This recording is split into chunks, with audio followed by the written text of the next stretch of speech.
Chapter 1. The Whispers Begin. The tunnels stank of death. The air was thick with the copper tang of blood, the acrid scent of burnt fur, and the sharp bite of warpstone lingering in the gloom. In the echoing caverns of the Under-Empire, warlord Snikrit Clawfang crouched low, his tail lashing in agitation, his black-furred body slick with sweat. Around him, his clan rats fought and died. The screeches of wounded Skaven reverberated through the dark like a chorus of torment. "Push, push, kill slash, fight for me, me, cowards," Snikrit bellowed, his fanged maw curling into a snarl. He brandished his jagged war blades, their rusted edges slick with gore. Behind him, his ragged clan rats hesitated before skittering forward again, driven by equal parts fear and frenzy. But it was not enough. The warband was faltering. The rival warlord Cracktail Rottooth had been clever. His forces struck from side tunnels and ledges, hitting Snikrit's clan like an endless tide of rats, forcing them back, tunnel by bloody tunnel. For every squeaking foe Snikrit's forces cut down, two more appeared, wielding bone sickles and rusted blades. Somewhere ahead, Cracktail's cackling voice echoed in the shadows. It infuriated Snikrit. "Kill them! Kill them all!" Snikrit shrieked, but his words were drowned in the screams of his dying kin. A flash of green light caught his eye, deep in the darkness where the warpstone torches cast their sickly glow. The ground trembled underfoot, as though the very tunnels whispered warnings of doom. Snikrit's sharp ears twitched. He spun, his nostrils flaring. Something unnatural was here. "War!" barked Scretch One Eye, his scarred lieutenant. "We must fall back. Clan rats lose heart. Fight over." Whispered Scretch Tooey. Snikrit snarled, baring yellowed fangs. "Silence! Shut, fool! No retreat!" He lifted a clawed fist, ready to strike Scretch for his insolence. And then he heard it, the whisper, and soft, slithering, like claws scraping against his very brain. Words twisted through the air, though no Skave spoke them. It was as if the tunnel itself exhaled secrets. Snikrit froze, his ears straining, his blood turning to ice in his veins. Snickering Clawfang. "Yes, I see you. I see you clearly. I feel it. It works in my head." The voice pulled at him, teasing at the edges of his mind like a shadow crawling over stone. Slowly, Snikrit turned. There, just beyond the torchlight, a robed figure stood hunched and still. Two glowing green eyes bored into him like twin lanterns of malice. Grey Seer Vrittik Spiretail, to trail off into the distant past. The warlord hissed through clenched teeth. "Seer, why are you here? Here?" His tail flicked, unsure if this was salvation or doom. The fighting around him became a distant clamor, a meaningless hum in the face of the sorcerer's presence. Vrittik shuffled forward, his robes trailing behind him like the cloak of some cursed specter. Bones rattled from his belt. His crooked staff, topped with a shard of pulsing warpstone, crackled with unstable power. The green light illuminated his twisted features, sharp muzzle, crooked fangs, and black lips curled in a cruel grin. "Warlord Snikrit Clawfang," Vrittik rasped, his voice slithering into Snikrit's ears like worms burrowing into flesh. "Yes. Yes. You are weak, lose. Yes, you are weak, no better than rats beneath your claws." The champion's eyes flickered down to the man's stalker. Snikrit's fur bristled, his claws curling into fists. Lies, lies. I am strong. Or you? Vrittik interrupted, his voice dripping with mockery. Then why do they fall? He gestured toward the crumbling front lines, where Snikrit's clan rats screamed and fled under Cracktail's relentless assault. Snikrit faltered, his confidence shaken. The Grey Seer's words sliced through him like razors. Listen and hear me, Clawfang. Vrittik's eyes glowed brighter, casting long shadows that flickered and danced like rats across the walls. The whisper grew louder, though still it slithered as if borne by the wind. The great horned rat sees you. Yes, yes, he sees your potential. He promises much, much, but only to those who act ruthless. Kill, slaughter your rise. Snikrit Clawfang, murder them, all of them, until none challenge your rise. Snikrit stared at the Grey Seer, heart pounding like a war drum. Power. He tasted the word like sweet, poisonous venom. All his life he had clawed his way up from the muck, dragging himself over the bodies of those weaker than him. Could he not do the same now? Could he not rise? Vrittik tilted his head, his green eyes narrowing. You have dreams, yes, yes, of warbands at your feet, of warpstone riches, of ruling from a throne of fangs. It can be yours, warlord Clawfang, if you act. Act now. Cut the rot before it spreads. Spreads.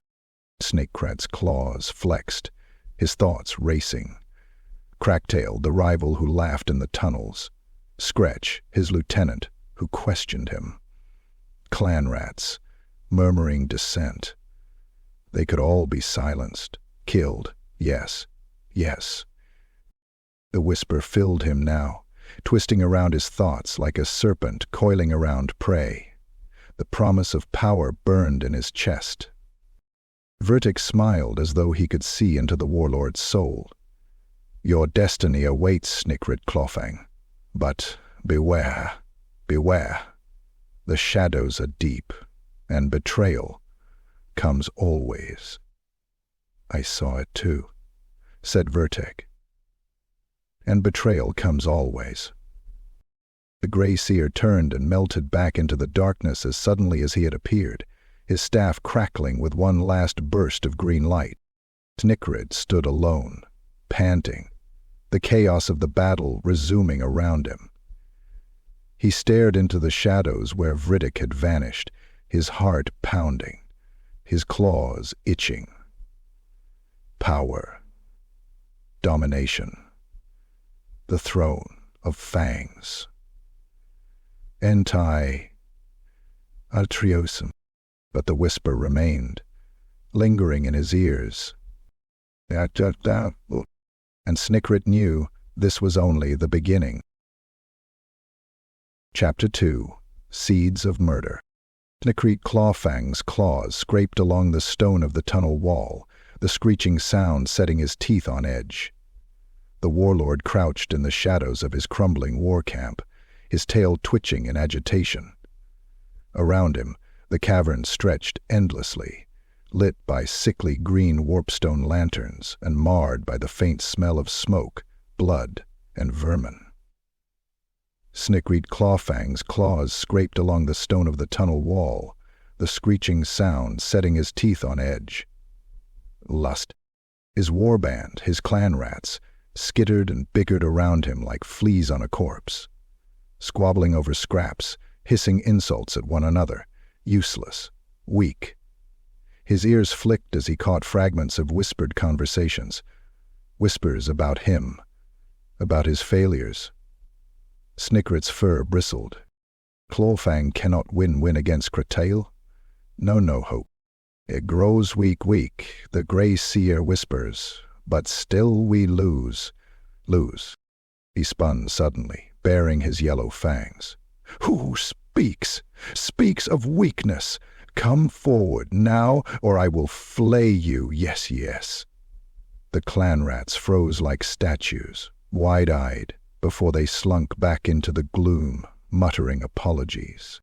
Cowards, Snikrit thought bitterly, his claws digging into his palms.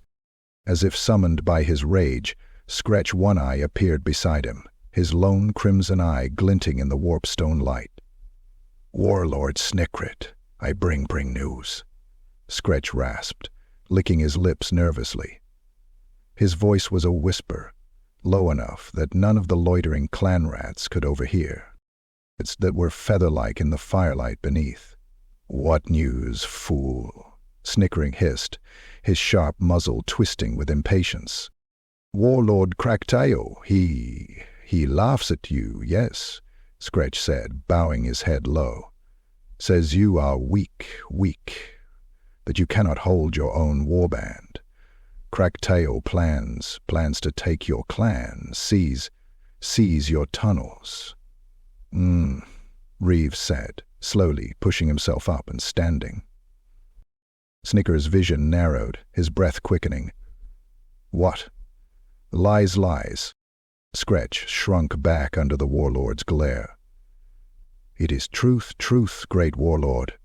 He gathers warbands. His assassins move in the shadows. Your head he wants." Snikrit's mind raced, his heart pounding like a warpstone-driven drum. Kraktail. That laughing, sneering wretch dared to mock him? To plot against him? He would dare seize what Snikrit had bled and killed to take? Rage bubbled in Snikrit's chest, hot and poisonous. He spun away, pacing like a caged wolf. And then the whisper returned. "Warlord Snikrit, Grey Clawfang. Listen, hear me." Snikrit froze mid-step, every hair along his spine bristling. The voice slithered from the shadows, soft as the rustle of vermin in the dark. Slowly, Snikrit turned. Slowly, Snikrit turned.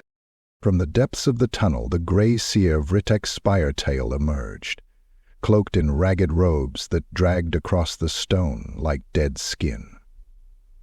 The warpstone shard on his staff pulsed, casting sickly green light over his twisted face. "Stand up," Snikrit muttered, his voice little more than a growl. "You return.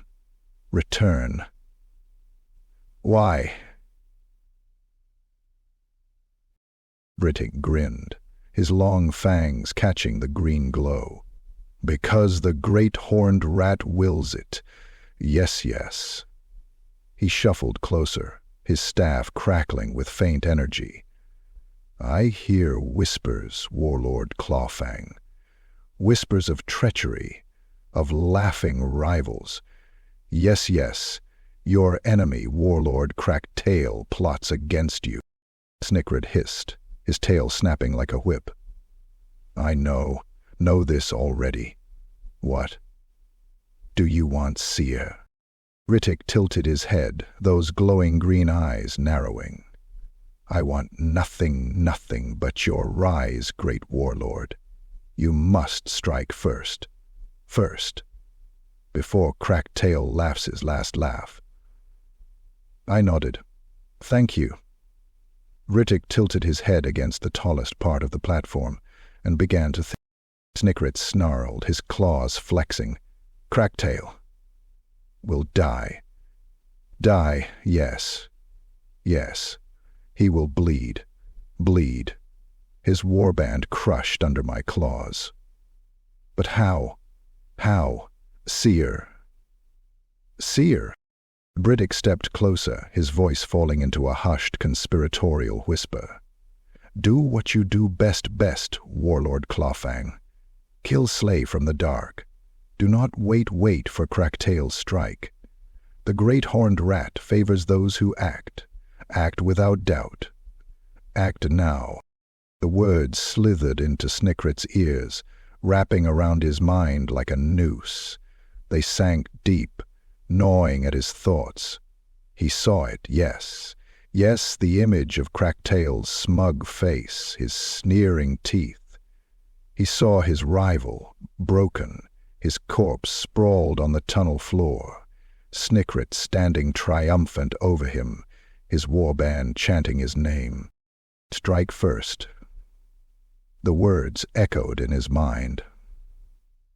Yet they would never strike.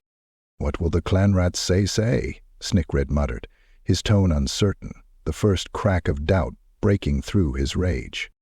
Vrittik's laugh came softly, a dry, hollow rasp. What do they matter? They are fleas, nothing more. Weak things that follow power. You will be their power, Clawfang. Kill Cracktail. Rise to greatness. Prove yourself ruthless, strong. Snikrat's claws flexed again, slicing shallow lines into his palms. The thought of Cracktail's death filled him with a hunger he could not deny. A warlord must act, must kill, before he is betrayed. Yes, Vrittik was right. Slowly, Snikrit turned to face the Grey Seer, his lips peeling back into a grin that showed every yellowed fang. Harry noticed that his eyes were green and small. Cracktail dies, Snikrit whispered, his voice a low growl. I will strike first. None shall laugh at me. None. Vrittik tilted his head again, his green eyes glinting with something unreadable. As quickly as he had appeared, the Grey Seer melted back into the gloom, leaving Snikrit alone with the echo of his own heartbeat and the roiling whispers in his mind. Snikrit straightened, the doubt burned away by the fire of his ambition. His claws itched for Cracktail's blood. His rival would never see the blade coming. Snikrit Clawfang would strike first, and he would rise. From the shadows, Scretch One Eye hesitated. Warlord, what shall we do? Snikrit turned, his black eyes glittering. Gather the clanrats. Prepare them. Tomorrow we march for Cracktail's tunnels. He paused, his teeth splitting into a cruel grin. We strike first. The words echoed through the cavern like a promise of doom. Chapter 3. Blood in the Dark. The ruins stank of age and rot. Ancient stone archways loomed like broken teeth, their jagged edges swallowed by deep shadows. Faint cracks in the cavern ceiling let pale, sickly shafts of light spill down, painting the ruined temple with a ghostly pallor. Snikrit Clawfang crouched behind a pile of rubble, his claws flexing, his breath low and shallow. Around him his warband waited, twitching tails and flickering eyes, betraying their nervous energy. Tonight, Warlord Cracktail Rotooth would die. Snikrit's heart thudded like a drum, pounding in his ears. His sharpened war blades were slick with the oil of dead rats to silence the sound of the metal. The Grey Seer's whispers still crawled through his mind. Strike, before you are struck. Prove yourself ruthless, strong. The throne of Fangs waits for no coward. Coward? No. Snikrit Clawfang was no coward. He would show Cracktail, his snickering warband, and his doubting clan rats what it meant to defy him. He would show them all. From the ruins ahead, he heard the sound of his rival's laughter, deep, guttural, and smug. Cracktail. The thought of him turned Snikker's blood to poison. Cracktail and his treacherous band lounged in the broken temple, gorging on stolen meat and warpstone shards. Snikrit's eyes narrowed as he glimpsed Cracktail's form, fat, broad-shouldered, and draped in crimson warlord's garb. his jagged teeth bared in a cruel grin. Cracktail spoke loudly, spitting insults that echoed through the ruin. Clawfang hides like a runtling pup, afraid, yes, to face mighty Cracktail. Heh. The words burned in Snikrit's ears. His claws scraped against the stone in silent fury. Around him, his assassins, 10 lean-furred gutter runners, looked to him with expectant, hungry eyes. They were ready, waiting for his signal. The rest of his clan rats lay hidden in the tunnels beyond, ready to swarm. Snikrit sucked in a slow breath, his chest rising and falling. This is the moment. He lifted a clawed hand. A poison. Undoubted. Now. He dropped it. The attack began in an explosion of violence.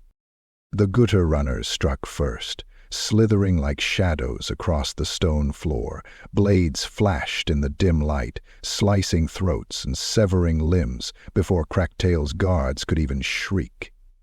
The temple filled with the wet sounds of flesh splitting, gurgling screams, and the clatter of weapons as Cracktail's guards fell to the floor, twitching. Slash them all, Snikrit roared, leaping over the rubble like a black arrow. His war blades gleamed as he hurled himself into the chaos, slashing through Cracktail's startled clanrats. The rival Skaven squealed and fled, their panic thickening the air. Ambush! Ambush! Cracktail's voice boomed above the carnage. The warlord swung his cleaver-like blade, splitting a gutter runner in two. But his eyes were wide, his snarl betraying panic. Where is he? Hey! Clawfang! Come, face me! Snikrit's lips peeled back into a feral grin as he closed the distance, his war blades singing through the air. Cracktail, you call for me? He asked, but his words were cut off by a wail, a thin child who was about to burst into tears. Snikrit's lips peeled back into the air. Cracktail turned just in time to block Snikrit's strike with a clang that shook his thick arms. Their blades locked, sparks spitting from the edges. The two warlords snarled in each other's faces, hot breath and flecks of spittle mingling. You, Cracktail spat, shoving Snikrit back. Coward Clawfang, you think you can kill me? Me. I will do more than kill-slay you, Cracktail, shrieked, his voice shrill with rage. I will erase you. None will remember your name. The warlords clashed again, a blur of teeth, claws, and flashing steel. Cracktail was stronger, his strikes came heavy and crushing, but Snikrit was faster, darting like a serpent between blows. He scored deep cuts along Cracktail's thick arms, his war blades leaving ribbons of blood in their wake. Cracktail bellowed, his fury boiling over. He lunged with his cleaver, aiming for Snikrit's head. Snikrit ducked and spun low, his tail sweeping Cracktail's legs. The rival warlord stumbled, just for a moment. Long enough, Snikrit pounced. His warblade struck home, stabbing deep into Cracktail's chest. The cleaver fell from Cracktail's claws with a clang as he staggered, his eyes wide, blood bubbling from his lips. Snikrit snarled, pressing his face close to Cracktail's ear. Vaisinchur. The house is mine. The house is mine. Snikrit whispered, his voice a trembling hiss. You lose. I win. With a final roar, Snikrit wrenched his blades free, tearing Cracktail apart. The rival warlord fell to the stone floor with a wet thud, his body twitching, before going still. Silence fell across the ruin. The echoes of battle faded, replaced only by the faint crackling of warpstone torches, and the sound of Snikrit's labored breath. Around him, his clan rats emerged, their eyes wide as they took in the scene. Cracktail was dead. Their warlord had won. For a long moment, Snikrit stood over the corpse, blood dripping from his blades. His chest heaved, his body trembling with victory, relief, and the whisper of something darker. The throne of Fangs. Snikrit stiffened as the voice slithered back into his mind. He turned sharply, and there, at the edge of the shadows, the Grey Seer Vrittik Spiretail watched. His glowing eyes burned brighter than before, his crooked smile unreadable. Snikrit stiffened as the voice raised in tones, the glowing, gorgeous and beautiful, slowly fading. "You see now, yes, yes," Vrittik rasped, his voice rising from everywhere and nowhere. "The first kill is sweetest. The throne of Fangs is within reach. None can challenge you, warlord Clawfang, if you strike first." "Ah, Fugolker," Vrittik said. Snikrit's claws flexed around his war blades as he stared at Cracktail's cooling corpse. The whispers coiled in his mind, filling the space where doubt had been. He looked out at his clan rats, who stared back with a mixture of awe and terror. They would follow him now. They would fear him. And he lifted his bloodied blades high, his voice splitting the air with triumph. "Cracktail is dead. I am warlord now. All will kneel before me. Me!" The clan rats screeched in reply, their voices rising in a cacophony of chittering worship. From the shadows, Vrittik's laughter echoed softly, a sound that slithered like oil across the stone. Snikrit stood tall, his claws slick with blood, his heart pounding like a war drum. The throne of Fangs was closer now. He could almost see it, built from bone and gold, high above all Skaven. His name would be whispered in the dark, feared by all. Yes. But somewhere in the depths of his mind, beneath the triumph and the whispers, a single thought flickered. How long before they turn on me? Me. Snikrit shoved it aside, baring his fangs as his clan rats cheered his name. For now he was victorious. For now he was strong. And in the dark, the whispers only grew louder. "Let me know how this fits. I'm happy to adjust further." Chapter 4. The Rise of Clawfang. The caverns were alive with noise, squeaks, snarls, and the grinding of claws on stone. Snikrit Clawfang sat high atop a jagged slab of rock, his throne for the moment, his war blades crossed across his lap. Around him, Cracktail's clan rats milled like fleas, dozens of nervous eyes flicking up to him before darting away. They were skittish, uncertain, like rats testing the edges of a trap. Good, Snik thought, his tail twitching with satisfaction. Fear was better than loyalty. Loyalty could break. Fear was forever. The captain looked at the three men standing around their cots, noting their age. The ruin of the battle still lingered in the cavern, piles of bloody corpses, discarded weapons, the reek of death. Cracktail's former lieutenants had been dragged before him earlier, sniveling and chittering, begging for their miserable lives. A few had sworn loyalty after much convincing, promises of riches, threats of flaying. The others were dead, a lesson to any who doubted him. The arrowheads delivered a meal and several crumpled meals, and Snikrit's black eyes flicked over the warband now. His warband. His sharp ears picked up every whispered conversation, every scuffle over scraps of meat. It was a thin victory feast, nothing grand, but enough to quiet their empty bellies. For now. From a nearby fire pit, Skretch One-Eye skittered toward him, bowing low, his tail curled submissively. "Great warlord Snikrit Clawfang, the clan begins to settle, yes. They see you are strong. They will see," Snikrit hissed, his claws drumming on the arm of his makeshift seat. "But still they mutter, don't they? Good." I felt my pulse pick up. Skretch flinched, a nervous twitch pulling at his whiskers. Some, yes, mighty warlord. The fools of fools say so." Warily, Skretch said, "Say what?" Snikrit snapped, his voice sharp as the edge of his blade.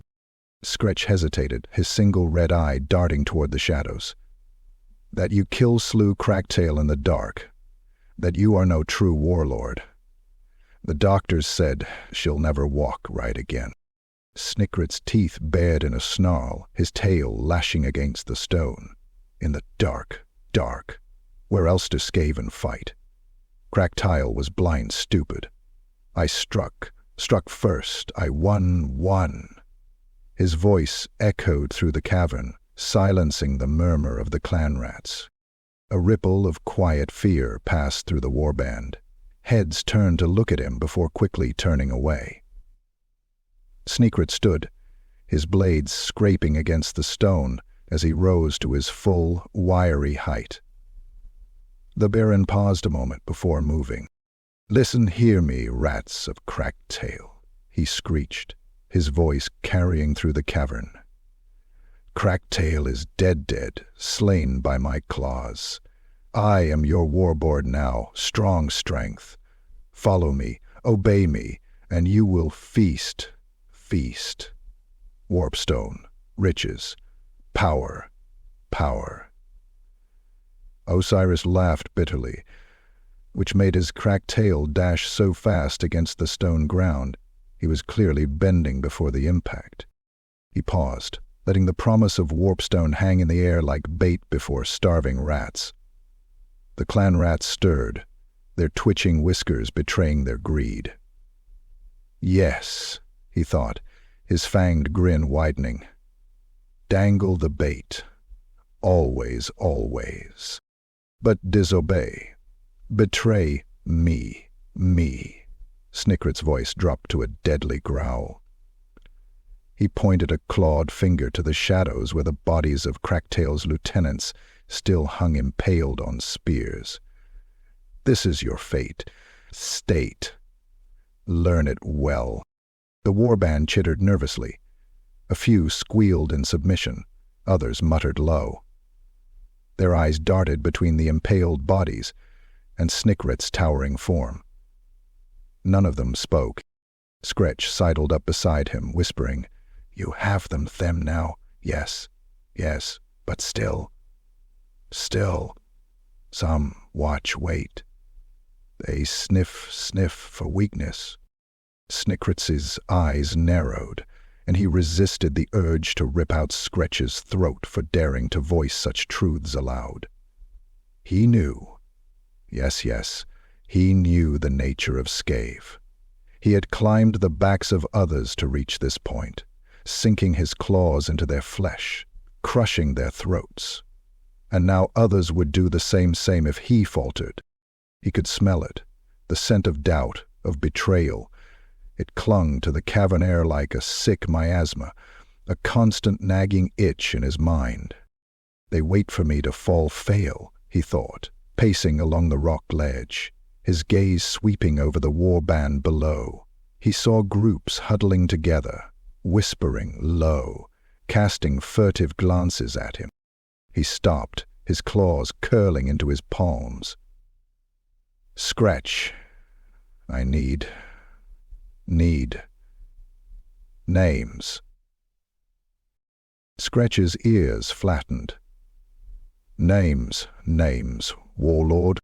"Yes," Snikrit hissed, his voice ripping out the words, with perhaps still many solitaries alone. Bring them to me. Now. Show us what you can do. Doubt me. Now. Skretch swallowed, bowing low before slinking back into the gloom. Snikrit turned his gaze to the far side of the cavern, where the Grey Seer Vrittik Spiretail had taken residence. The sorcerer stood shrouded in his tattered robes, his staff of crackling warpstone casting shadows that seemed to dance and writhe. Watching. Always watching. Dekada snickered and snarled and skittered down from his perch, making his way toward the seer. Vrittik's glowing green eyes followed him, unblinking, unreadable. "You see me now, seer," Snikrit growled as he approached, his claws twitching. "The warband obeys. Obeys. I am strong. Before he began to shake, the throne of Fangs cut through the thin lips. Yes, warlord Clawfang. You rise, but wait. But where? Beware. His voice dropped into a whisper, the kind that slithered into a whisper like an infection. The throne of Fangs cuts those who sit too long. Blood must flow for power to remain. Snikrit's fur bristled, his claws digging into his palms. I will kill any who challenge me. None will dare. Vrittik grinned, his eyes glowing brighter. Then you are wise, great warlord. Strike first. Always.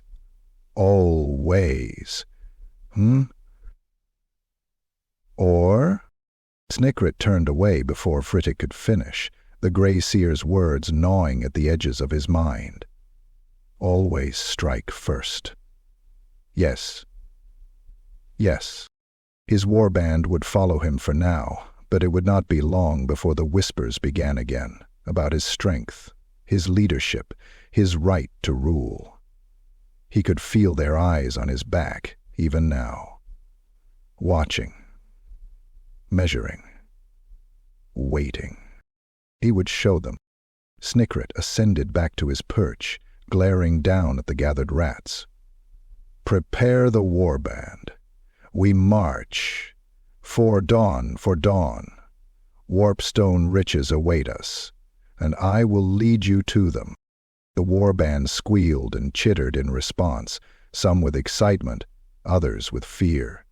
But beneath the noise, Snikrit heard the whispers, faint and insidious.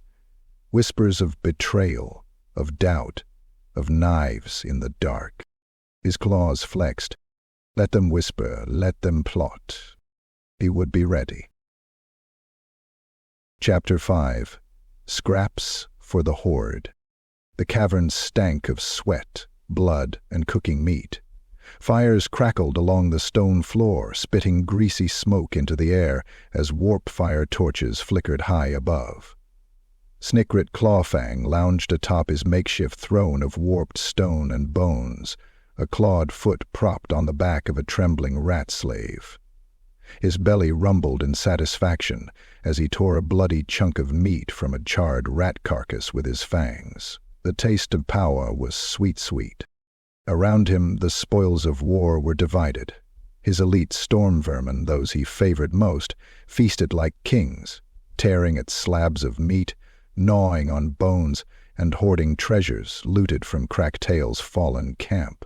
Warpstone shards, cracked baubles, and stolen trinkets glimmered in their claws as they snarled and snapped at any rat foolish enough to get too close. Snikrit watched them with a satisfied grin. These were his chosen, his loyalists. He had earned their obedience through terror and reward, two pillars of power.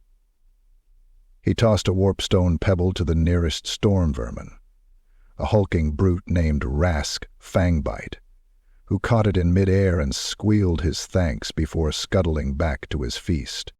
Yes, eat well, fight well. Snikrit chittered, his voice carrying over the noise. My warband grows strong under my rule, yes, yes.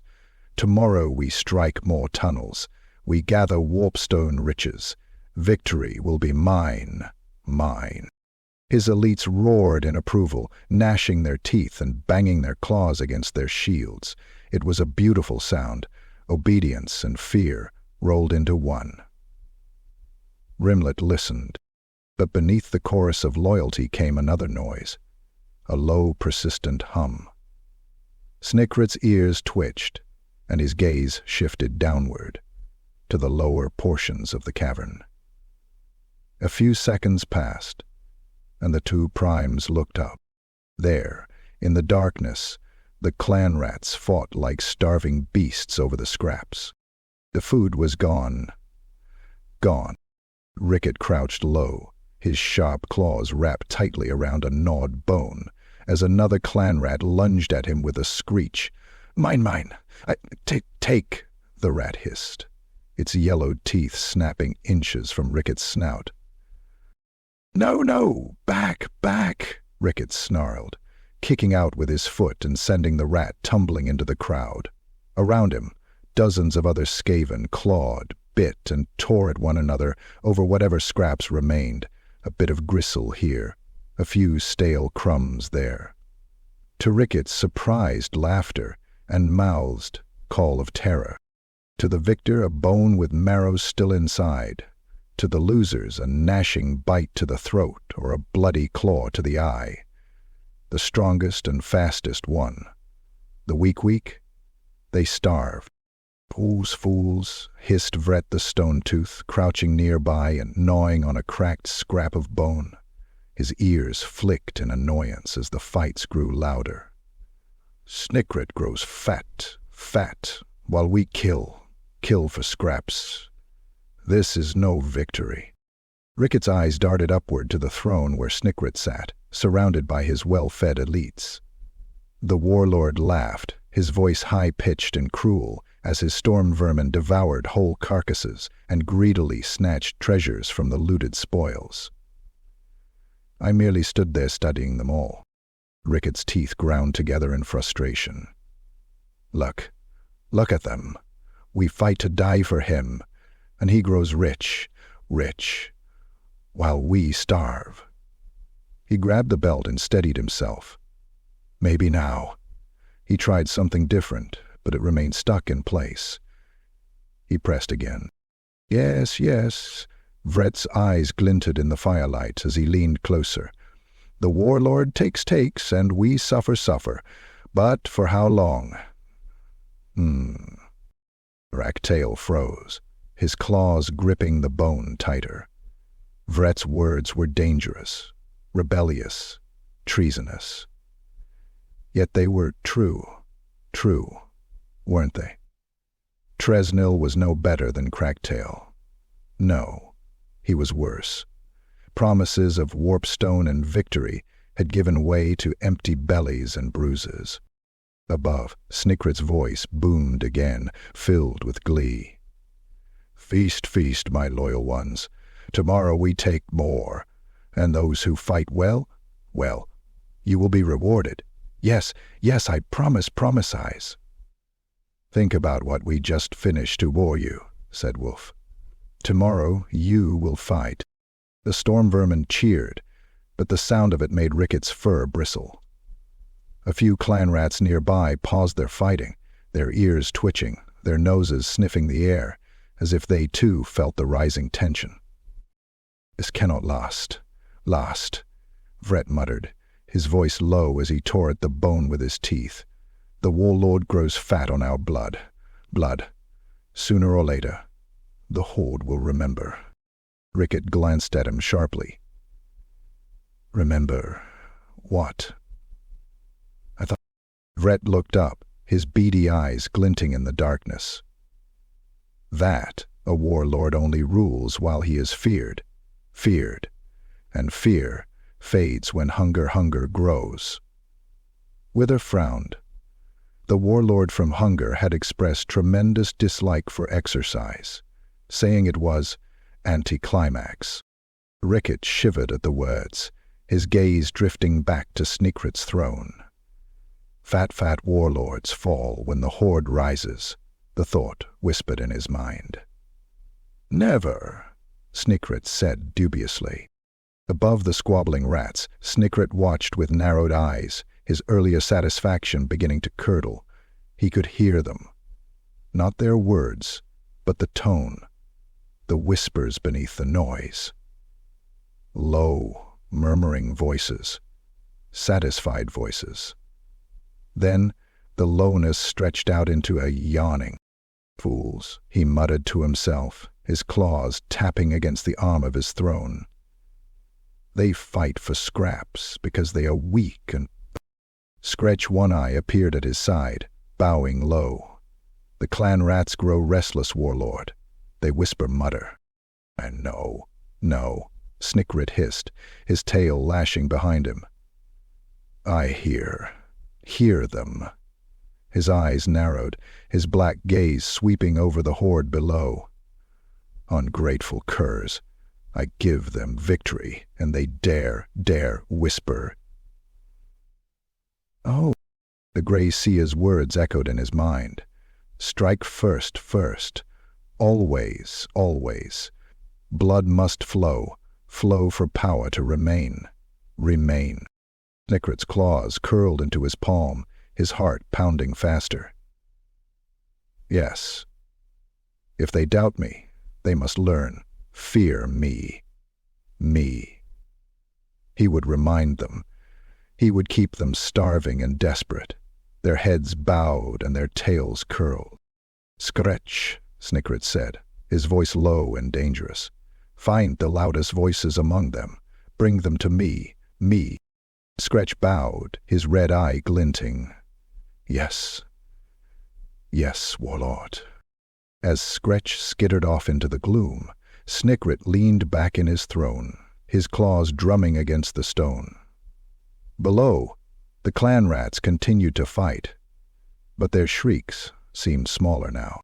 Let them starve, Snikrit thought. Let them whisper. Let them plot. When the time came, he would strike first. Always. High above, the warp stone lanterns flickered, casting shadows across the cavern, shadows shaped like writhing rats, clawing at the edges of the light. Hereward stared at the light for a few moments, seeming to rest his mind on it. In the darkness, rebellion had begun to stir. Chapter 6. Orders from the top. The tunnels yawned wide, dark and endless, their walls slick with moisture and lined with jagged, broken stone. Somewhere far off, the sound of rushing water echoed faintly, a distant subterranean river that swallowed the bones of those who failed. Skretch One Eye crouched low on the cavern floor, his crimson gaze darting around the shadows like a hunted thing. He could smell the fear of the clan rats behind him. It hung in the stale air, a sharp tang of sweat and uncertainty. Their claws skittered nervously against the stone as they milled, muttering in quiet squeaks. Except that the mice didn't sound as if they were frightened about their future conqueror. They sounded furious. Quiet. Silent, Skretch hissed, snapping his tail against the floor. You want to die? Die. You make noise. We are found. The murmurs fell to uneasy silence, but Skretch could feel their eyes on him. Glaring. Hating. His fur bristled. Ungrateful fools. Fools, he thought bitterly. Snikrit gives them orders. I lead them. Their lives are nothing but what we take for the warlord. It had been like this ever since Snikrit's rise to power. Skretch remembered the warlord's words, delivered with a hiss and a grin that curled back to expose yellowed fangs. Skretch, I trust you. Yes. Take the clan rats. Go into the tunnels. Find me warpstone. Much warpstone, or I will take your eye to match the first. Snikrit had laughed then, cruel and high-pitched. Skretch had laughed with him, because it was what you did when a warlord threatened your life. Now Skretch led the clan rats deeper into the tunnels, the promise of warpstone dragging them onward like starving dogs chasing a scent. The warlord demanded riches, warpstone to fuel his power, to quiet the whispers of rebellion that still festered among the lower ranks. But the tunnels were not kind to Skaven. Already, 3 rats were dead. Traps, hidden pits, and sudden collapses had claimed their lives. The first had stepped on a brittle patch of stone, plunging screaming into a pit lined with rusted spikes. The second had wandered too far into the dark, never to return. The third... Skretch's nose wrinkled at the memory. The third had vanished in a blur of shadows and claws, leaving behind only a bloodied streak on the tunnel floor. Skretch turned to look at the clan rats. They huddled together, their whiskers twitching, their tails coiled tight around their bodies. Weak, filthy things. Skretch recognized a few of them. Ricket, and that grizzled old wretch, Vret.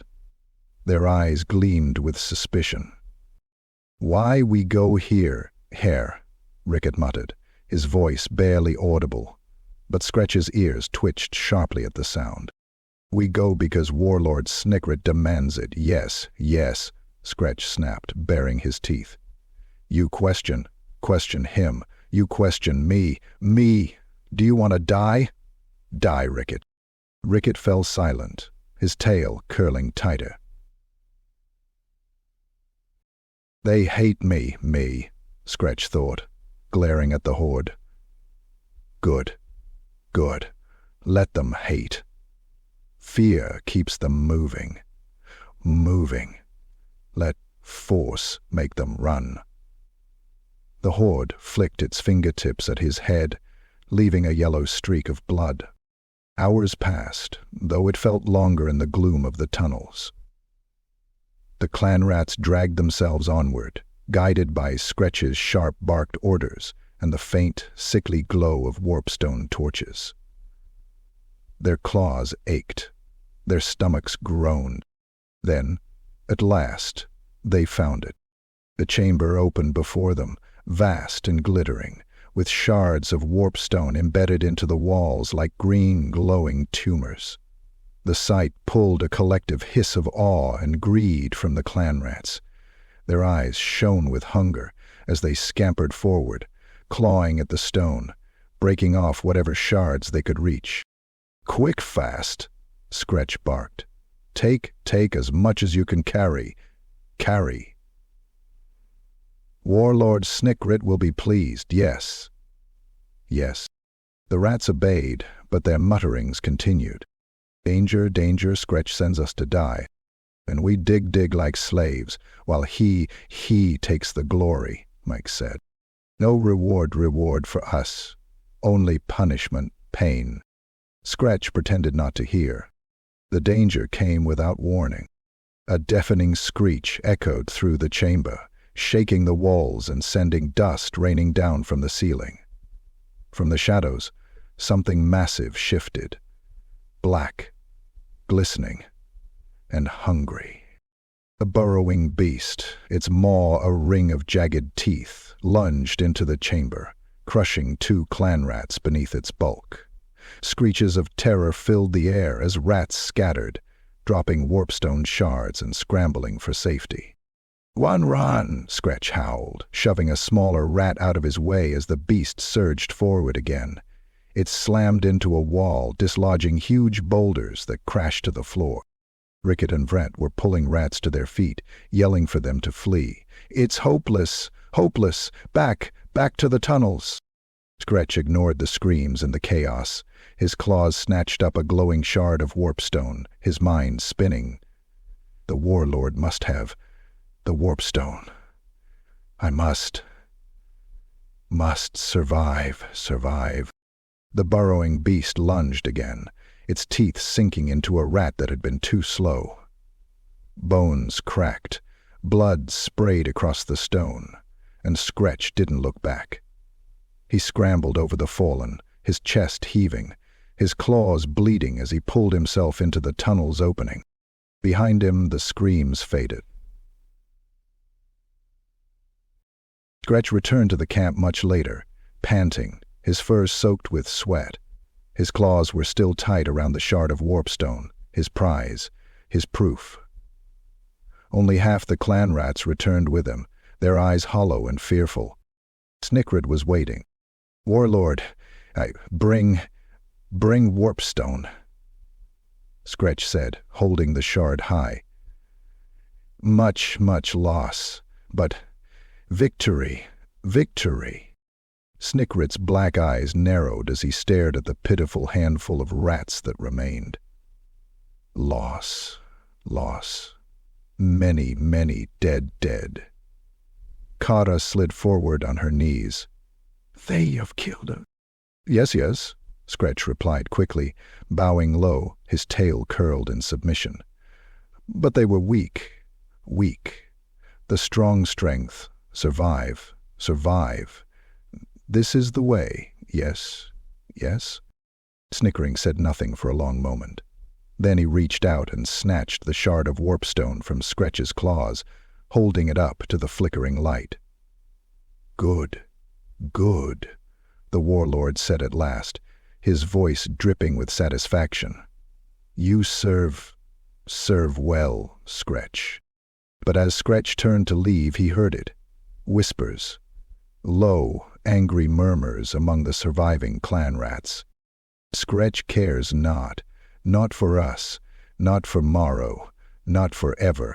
Snikrit sends us to die, and Skretch leads us to slaughter. We are nothing to them." Skretch's ears flattened. Their eyes followed him as he slunk back to the shadows, the weight of their hatred pressing on him like a stone. They feared him. They obeyed him. But now they began to see him for what he was, an extension of the warlord's cruelty. Skretch bared his teeth in the dark. Let them whisper. Let them plot. If they rose up, he would crush them. If they ran, he would hunt them. The warlord demanded warpstone, and Skretch would deliver, no matter the cost. The captain paused, drawing out the defense. But still, the whispers gnawed at the back of his mind.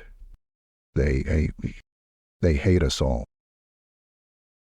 Chapter 7. In the warp's shadow. Vrittik crouched low, his claws digging into the cold, jagged stone.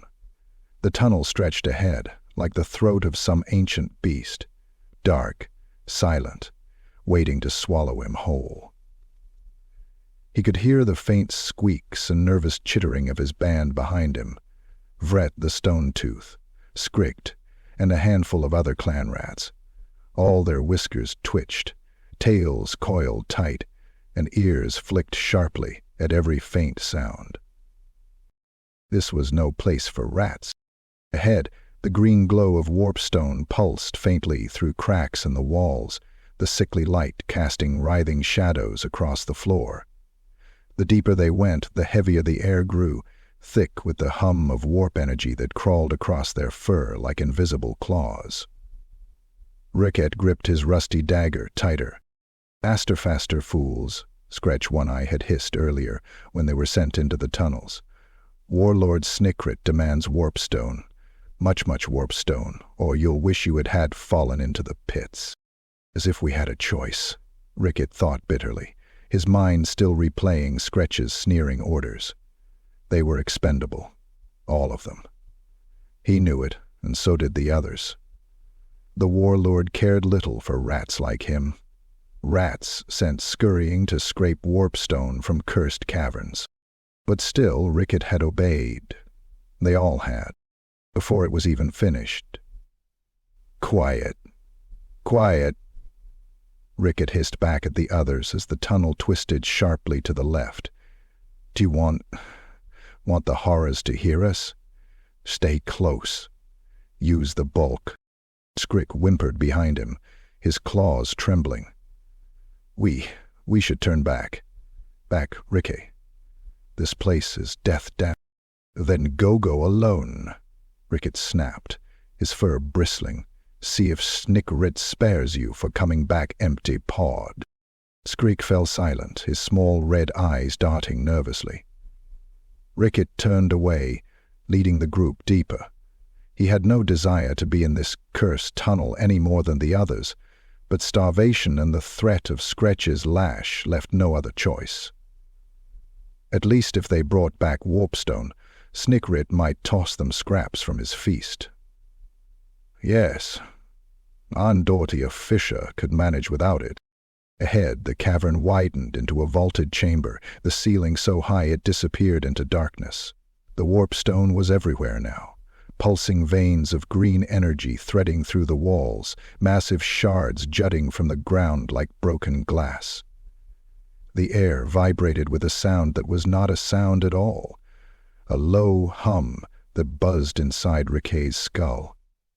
Filling him with unease, Pin shut up mightily at his hind legs. Take the shards, quick fast, Riket barked, and his rats scattered, scrambling over the stone to chip and pry at the warpstone. The glow stained their fur sickly green, making them look as though they were already rotting. Necessity is the mother of invention. Hurry, Riket thought, his claws itching. The longer they lingered, the worse the feeling grew, the sense that they were being watched, that something ancient and hateful lurked just beyond the edge of the light. So why didn't the watchful part simply come forwards and salute with a pinion-propped razorhead? Brett the Stone-Tooth moved beside him, his claws carefully chipping away a shard.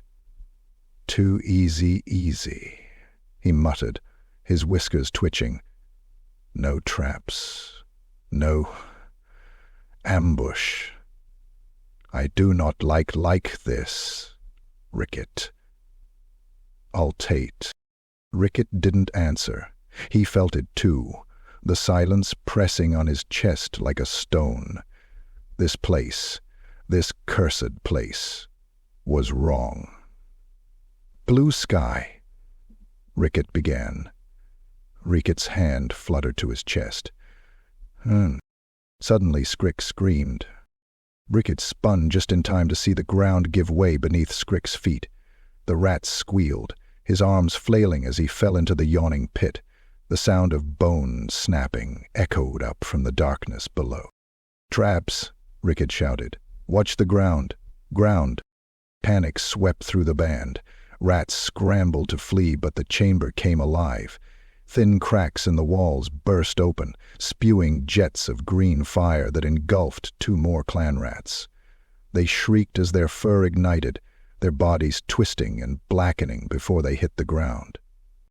Run, Red yelled, his eyes wide with terror. Riket's heart pounded as he darted back toward the tunnel entrance. The ground shifted beneath his feet, tiles breaking apart and splintering into pits. From the far end of the chamber, something moved in the darkness. A shape, vast and hulking, with too many limbs and eyes that glowed green like molten warpstone. We should never have come here, Riket thought as he scrambled over the wreckage, his claws slipping on loose stone. Not long afterward, as he and Kai stood there with his arms around each other. Behind him he could hear Vret and the others running, but the sounds of pursuit, something huge scraping and slithering across the chamber floor, drowned everything out. One by one the screams of his band faded. End of chapter 30. By the time Riket stumbled back into the tunnels, gasping and bleeding, only Vret remained. The two rats stared at each other, chests heaving, their fur blackened with soot and blood. Riket's ears rang with the soot and blood, the faint memory of those screams still echoing in his head. Gone, Vret muttered, his voice trembling. All gone. Gone. Skretch sent us to die. Die. Riket slumped against the tunnel wall, his claws shaking. For Snikrit. Always for Snikrit. For Warpstone? For nothing? They sat in silence for a moment, broken only by the drip of water from the ceiling and their ragged breaths. Ricket's thoughts spun like rats in a wheel. This was the warlord's fault. Snikrit's greed. Snikrit's paranoia.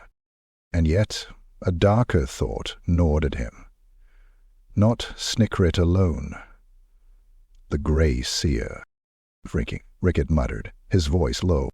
Vret glanced at him, his red eyes narrowing. What? Vrittik. He whispers to Snikrit. He pushes him. I see it now, Ricket said. The Grey Seer wants this, yes, we die, but he grows stronger. He fills Snikrit's ears with poison. Ricket. Vret's ears flattened, and his tail thumped against the stone. Then Snikrit is fool, blind to the truth. Truth. The Grey Seer plays games with us all. Ricket nodded slowly, the realization hard and cold in his chest. Snikrit sent them to die, but the true shadow lay with Vrittik. The Grey Seer watched, waited, and whispered, pulling the strings of warlords like Snikrit while the horde bled and starved. Aster's voice filled his mind. It cannot last. Vret said suddenly, his voice hoarse. Something will break. The warband, the horde. They will not forget. Ricket looked back toward the path leading to the camp, where Snikrit and Vrittik would be waiting, one atop his throne, the other lurking in his shadow. No, Ricket whispered. They will not. He pushed himself to his feet, his claws still shaking, and began the slow, painful march back toward the war camp. The whispers of rebellion were growing louder, and now Ricket could see where they began. Chapter 8. Fangs in the Dark. The air in the war camp was thick, heavy with tension and the sour smell of too many rats crammed into tunnels far too small.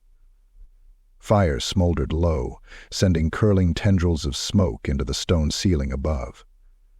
Shadows pooled in the corners, and the whispers had grown louder. They whispered when they thought no one could hear, low, urgent voices behind broken walls and collapsed tunnels. Soft squeaks that carried like echoes through the gloom. Did you see Skrin? He's gone. Oh. Brat the Stone-Tooth huddled with Ricket and two other clan rats, deep in a collapsed alcove where the light couldn't reach them.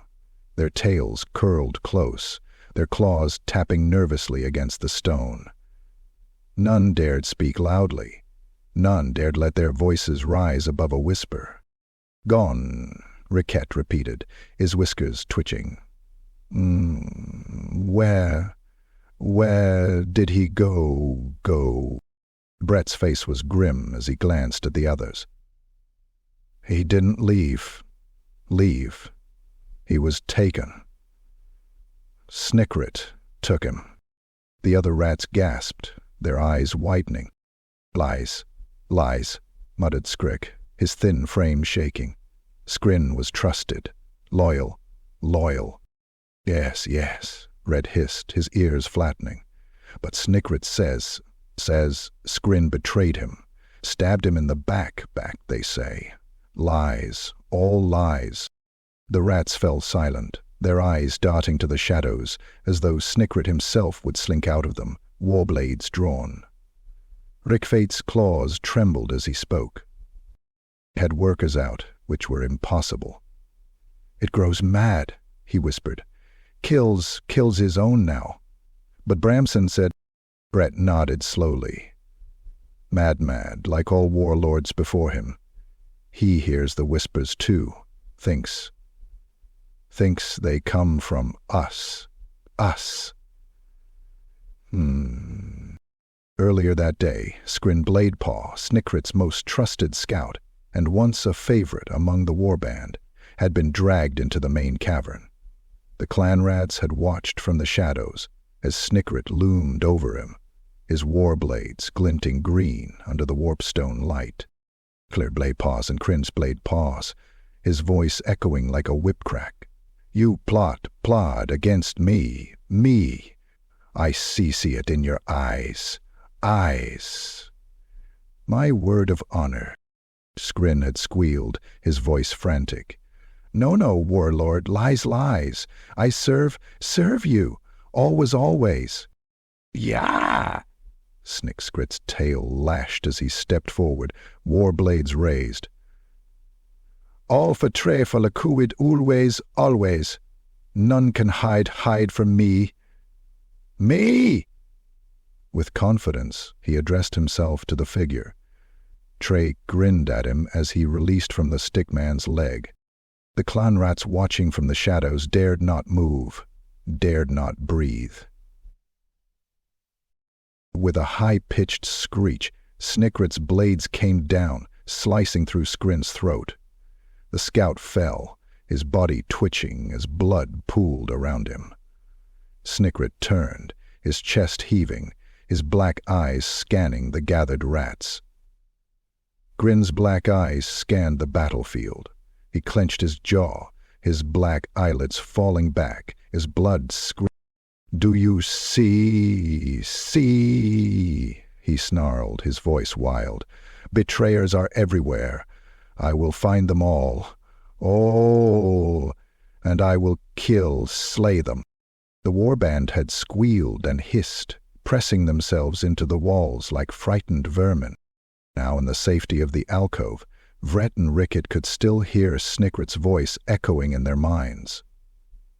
The smiling woman shook her head and continued her sleep. And sees traitors where there are none. They all were, Vret muttered darkly. Skrin was no traitor. He was loyal. Ricket shivered, his fur bristling. If Skrin can die. Any of us can. Yes, Vet said, baring his teeth. Snikrit kills because he is afraid. We starve, we bleed, and he sits fat atop his throne, while we die for him. Ricket glanced nervously over his shoulder, his voice low. Careful, Vret. Words like that get rats killed. Ah, Vret spat, his tail snapping against the ground. The others see it too. Do you hear them whisper? All the rats see what Snikrit does. He kills his own now. Ricket's ears flicked, straining. From the deeper shadows, faint voices carried through the gloom. Skrin going, no one is safe. Snikrit kills. He will kill us all. Oh, the whispers grew like roots spreading through the camp, snaking into every tunnel and crevice. Everywhere, clan rats huddled in groups, eyes darting and teeth bared, their words hushed but urgent. What do we do? Skrip whispered, his voice trembling. Brett's red eyes burned in the dark. We wait. And then? Ricket asked softly. Brett bared his teeth in a grin that was more snarl than smile. Then we rise. Snikrit cannot kill us all. In the war camp's central cavern, Snikrit sat atop his throne, his war blade still slick with Skrin blade paw's blood. His black eyes scanned the gathered warband, lingering on each huddled rat for a heartbeat too long. 3 parties, said Commander Virginpur, and the doorframe as a man stood there. He could hear the whispers. Faint, low voices slithered through the shadows, just beyond his reach. They mocked him, questioned him. He thought he would weather the murder. Traitor, weak. Betrayers plot against you. Traitor. His claws gripped the arms of his throne until the stone groaned under the pressure. He had killed Skrin, yes. Yes, but still the whispers remained. They grew louder. "Deed news, Al," Dudbeast said, sleepily. From the edge of the cavern, Grey Seer Vrittik watched, unmoving. His glowing green eyes stared at Snikrit, unblinking. The seer smiled faintly, his teeth gleaming under the warpstone light. Snikrit's tail lashed furiously. "They think they can hide from me. Me," he muttered to himself, his voice a low growl. "Let them whisper. Let them plot. He bared his teeth, his voice rising in a feral hiss. "We'll strike first," he added, beginning to speak. Simon gripped the table. Chapter 9. Rats of War. Survival. The tunnels echoed with the chittering of rats and the rhythmic pounding of war drums, sharp, hollow booms that thudded in Vret's chest like a second heartbeat. The clan rats shuffled forward, their weapons clutched tight, their fur damp with sweat and grime. Each one looked as hollow-eyed and desperate as the next, their tails dragging in the dirt. At the stone tooth crouched at the front of the horde, gripping his rusted spear so tightly his claws ached. Beside him, Ricket crouched low, his ears flattened and his face drawn with exhaustion. Exercises were a tedious process. Forward, Vret hissed to the others behind him, glancing over his shoulder. "Keep moving, fools, or you die. Die here." None of the rats answered. They stumbled forward like mindless things, too weak and hungry to argue, too afraid to disobey. Immense captivity ruled in that room. Snikrit's orders had come as they always did. Harsh, barked commands that left no room for argument. Kill/warlord Krassik's warband. Take his tunnels and warpstone stores. Bring me, victory. The warlord's paranoia had grown like a rot in the days since Scrim Bladepaw's execution. Every day he demanded more raids, more victories, more warpstone. Always more. And now here they were, marching through this forgotten tunnel to fight yet another Skaven warband. Vet's stomach growled, and his muscles ached with every step. His paws were raw and blistered from endless marching and digging. "Why do we fight, Ricket?" Ret muttered under his breath, his red eyes gleaming in the dim light. "For Snikrit's paranoia, his greed?" Ricket glanced at him, his whiskers twitching. "Because he will kill us if we do not," he said, his voice low, bitter. "Because we starve otherwise." Vret grunted, spitting on the tunnel floor. "We starve anyway." Dan stopped. Ahead, the tunnel widened into a chamber lit by the eerie green glow of warpstone torches. The air was filled with the stink of rat fur and blood. Warlord Krassik's forces were already waiting, another ragged band of clan rats, their weapons rusted and their fur matted. But their eyes gleamed with a familiar desperation. For a moment the two forces paused, staring across the cavern at one another. The silence was heavy, thick, like the calm before a storm. Vret's claws curled tighter around his spear. He knew what came next. A single scream cut through the silence, an arrow plunging into the chest of a clan rat beside him. Then chaos erupted. Gerald found himself tentatively standing, momentarily struck by the image of Jonton Renswick's face staring up at him from the ground. "Kill, Vret shrieked, hurling himself forward as the two warbands collided. Maximin's frown vibrated. The cavern turned into a nightmare of screeching voices and flashing steel. Clan rats slashed at one another with bone knives and rusted swords, their fur slick with sweat and blood. Teeth bit, claws raked. and bodies fell, twitching and broken. Vret's spear plunged into the chest of an enemy rat, the impact jarring his arms. He shoved the corpse aside and turned, snarling, to find another target. Nearby, Ricket fought like a cornered rat, his dagger flashing as he danced around a larger foe. "Hold! Push forward, forward!" Ricket screamed over the din, his voice barely audible above the roar of battle. "Bold!" Reimer screamed. But the Klin rats were faltering, exhausted, starved, and broken from days of endless fighting. Their momentum waned quickly. Vret could see it, their eyes wild with panic, their steps slowing, their ranks splintering. "Cowards! Fight, fight!" Vret bellowed, his voice ragged. But the words tasted sour in his mouth. He was as tired as they were, and he knew that none of this mattered.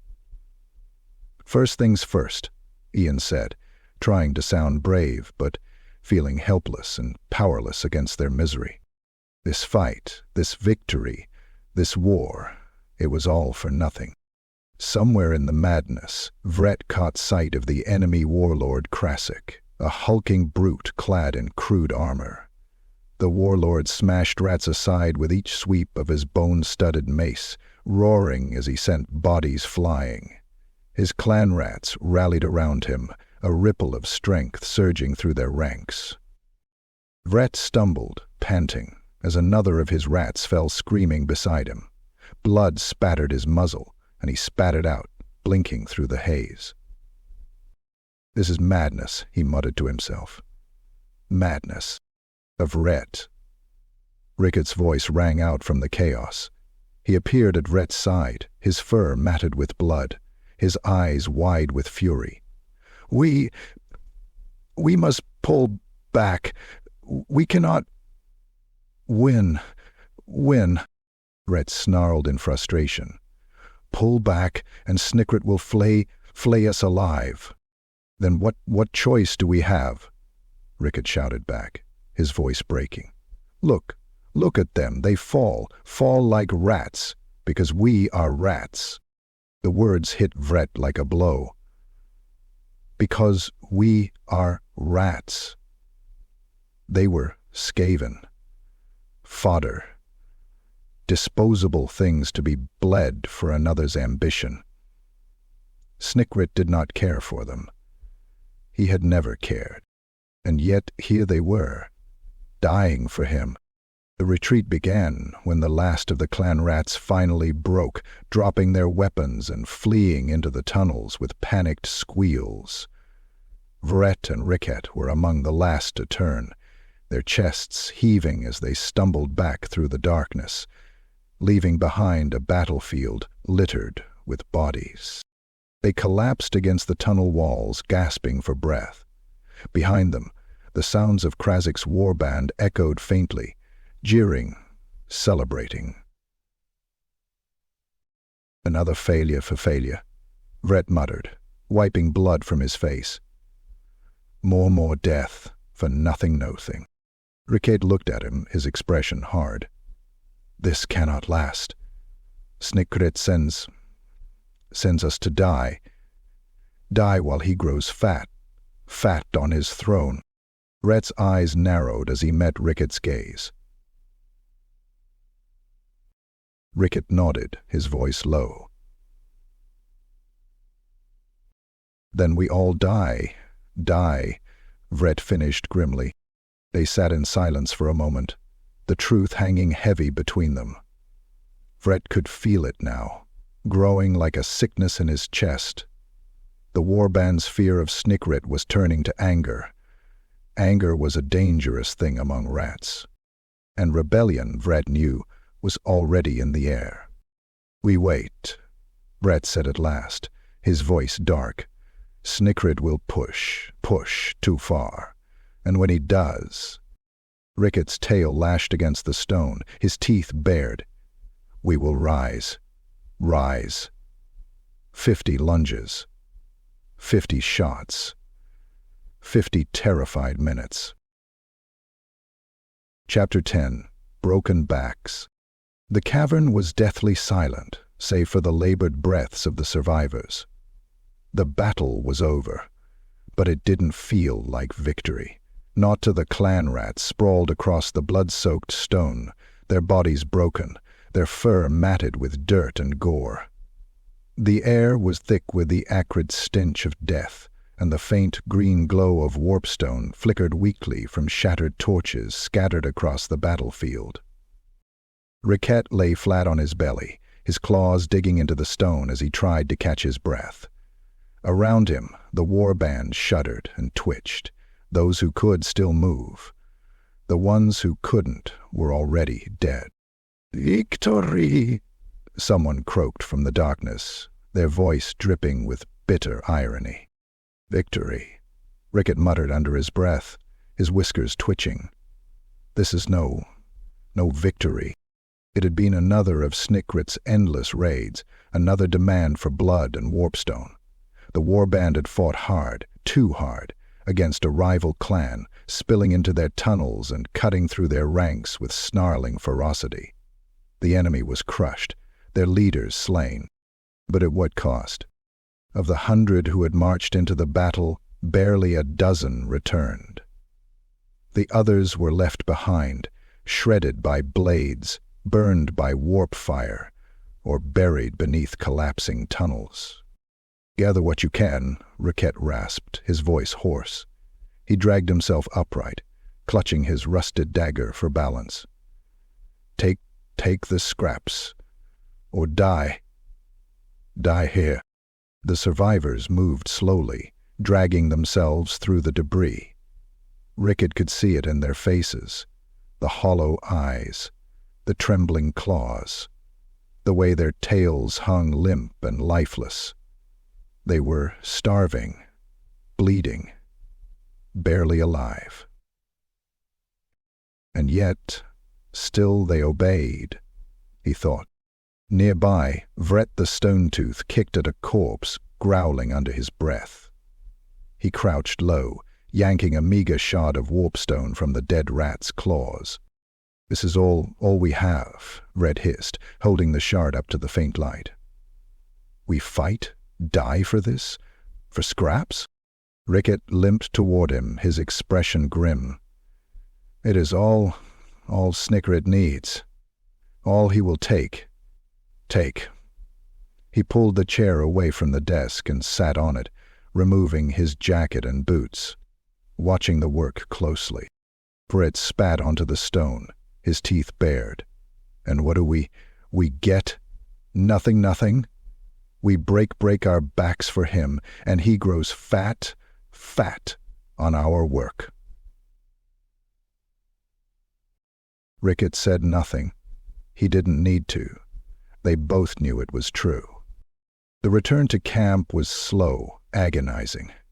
The survivors dragged their wounded with them, but most were left behind, forgotten in the dark. By the time they reached the war camp, the clan rats were little more than walking corpses, their claws trembling, their tails dragging in the dirt. Often the clan rats would ask to be left out. Snikrit was waiting, perched atop his throne of warp, stone, and bone. His black eyes glittered as the battered warband limped into the cavern.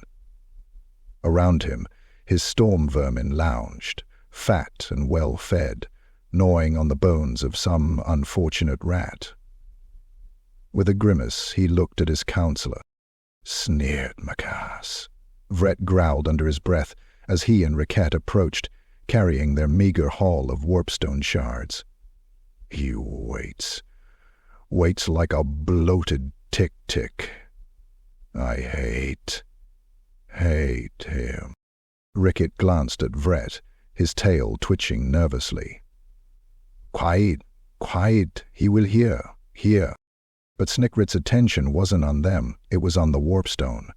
His claws reached greedily for the shards as Vret and Riquet laid them at his feet. Good, Snikrit hissed, his voice dripping with satisfaction. "Victory. You serve." Serve well. And the warband? Rickett dared to ask, his voice tight with barely concealed bitterness. Warband survives. Survives, Snikrit said, with a sharp grin, his black eyes flicking across the huddled survivors. Strong, strong rats remain. Weak, weak rats die. Die. This is the way, yes? Satisfactory, yes? Rickett's claws curled into fists, but he said nothing. Behind him, he could hear the faint murmurs of the others, the whispers spreading through the camp like a plague. Later that night, as the war camp settled into uneasy silence, Rickett and Vret sat huddled in the shadows, watching the other clan rats from a distance. They whisper morely, Vret muttered, his ears twitching. About Snikrit. About us. Us. Rickett nodded slowly, his gaze distant. They hate him. They hate all of it. They speak of... He hesitated, his voice dropping lower. Of leaving. Leaving, he said. A heavy pause followed, the sort of pause that dragged out. Rhett's red eyes glinted in the dark. Leaving? Rickett nodded again, his tail curling. Some say they will go into the tunnels, find another way, escape. Fools, Rhett spat. There is no escape. The tunnels eat all rats. And yet, Rickett said softly, his voice almost inaudible, I cannot blame them. Would you stay? Stay here. To die here. To die for Snikrit. For nothing? Nothing? Brett didn't answer. He didn't need to. As the camp settled, a small group of clan rats crept toward the edge of the tunnels. Their eyes darted nervously, their tails lashing as they whispered among themselves. Attacker Third Hand's Archive. We go now? One muttered, his voice low. Snikrit will not and miss us. Flashing lights. As they turned, a tent flew past, and a man grabbed it. Another nodded, their claws trembling. Better to die in the dark, than live in life under him. They were bound to their father as tenderly as if they were the daughters of Mansol. He had expected mortality, and fear would have been profound. The group slipped into the tunnels, vanishing into the shadows. None dared call after them. None dared stop them. From his perch, Snikrit watched the flicker of movement, his black eyes narrowing. He didn't move, didn't speak, but his claws tapped against the stone of his throne. The whispers were growing louder. Mood and themes. Exhaustion and despair. The clan rats are pushed to their breaking point, highlighting the toll of Snikrit's endless demands. Excluded from the family, however severely. Seeds of rebellion. The first signs of defiance emerge as some clan rats choose to flee rather than endure Snifrit's rule. Foreshadowing collapse, the warband's fractures deepen, setting the stage for larger acts of rebellion. Let me know if this fits your vision or needs any adjustments. Chapter 11. Seeds of Doubt. Dretch One-Eye's claws scraped against the stone floor as he skittered towards Snikrit's throne. His lone crimson eye darted nervously around the cavern, watching the shadows for movement. The air felt heavy, thick with the smell of sweat, blood, and the lingering tang of warpstone. Whispers floated through the camp, faint but insistent, like the sound of a distant tide pulling closer. Skretch hated the whispers. They scratched at his ears, gnawed at his thoughts, made his tail twitch uncontrollably. They carried words of rebellion, of defiance, and worse. Worse, they carried doubt about Snikrit's strength. The thought made Skretch's fur bristle as he reached the base of the throne. Snikrit sat above him, his black eyes gleaming in the sickly green light of the warpstone torches. His warblades rested across his lap, their edges still stained with old blood. "Iglasia Chelen," he said. "Warlord," Skretch said, bowing low, his tail curling submissively. Snikrit didn't move, his gaze fixed on some unseen point in the shadows. His claws drummed lightly against the arms of his throne, a rhythmic tap-tap-tap that set Skretch's teeth on edge. "Speak, Skretch," Snikrit hissed finally, his voice low and sharp. Why do you scuttle before me now?" Breath hissed, and speak, Sketch. Skretch hesitated, his claws twitching. He knew the danger of speaking truth to Snikrit, knew it in the pit of his stomach where fear churned like a living thing. But the whispers were growing louder, spreading faster. If nothing was done, "The warband," Skretch began, his voice faltering. He cleared his throat and tried again. "The warband grows restless, warlord. They speak in shadows. They whisper. I will be able to listen, I hope," Panzan whispered back, out of fear of Panzan's silence. "Why not?" Skretch began. "But the warband grows restless. Whisper." Nikrit's ears twitched, and his drumming claws stopped abruptly, his head tilted towards Skretch, his black eyes narrowing. What do they whisper? Skretch lowered his gaze, his tail lashing nervously. They say you push too hard. They are hungry, tired. They do not understand your wisdom, warlord." The words spilled from his mouth in a rush, but even as he spoke them he could feel the tension growing in the cavern. Snikrit's claws tightened around the arms of his throne, his teeth bared in a silent snarl. Fools. Snikrit hissed, his tail lashing against the stone. Weak, ungrateful. They do not see my greatness. I lead them to power, to glory, and they dare question me? Skretch took a step back, his ears flattening against his skull. Yes, Meo Kutran. They are fools, but the whispers grow louder. If they are not stopped spinning the rumors of painful hours into real things and real people's lives, then the world comes apart. "Stopped," Snikrit interrupted, his voice rising to a shrill screech. "They will be stopped, Skretch. I will slay them all. Betrayers, all of them." Skretch flinched at the outburst, his claws curling against the stone. Snikrit's paranoia was palpable, a living thing that radiated from his hunched form like the heat of a warpstone shard. "You bought our major sack of Karskla." Snikrit rose abruptly from his throne, his war blades clattering to the floor as he descended the steps towards Skretch. His black eyes burned with a dangerous light, and his voice dropped to a low, venomous hiss. "You will root out the whispers, Skretch." Skretch froze, his single eye widening. "Warlord, you will find the traitors," Snikrit continued, his face inches from Skretch's. "You will crush the whispers.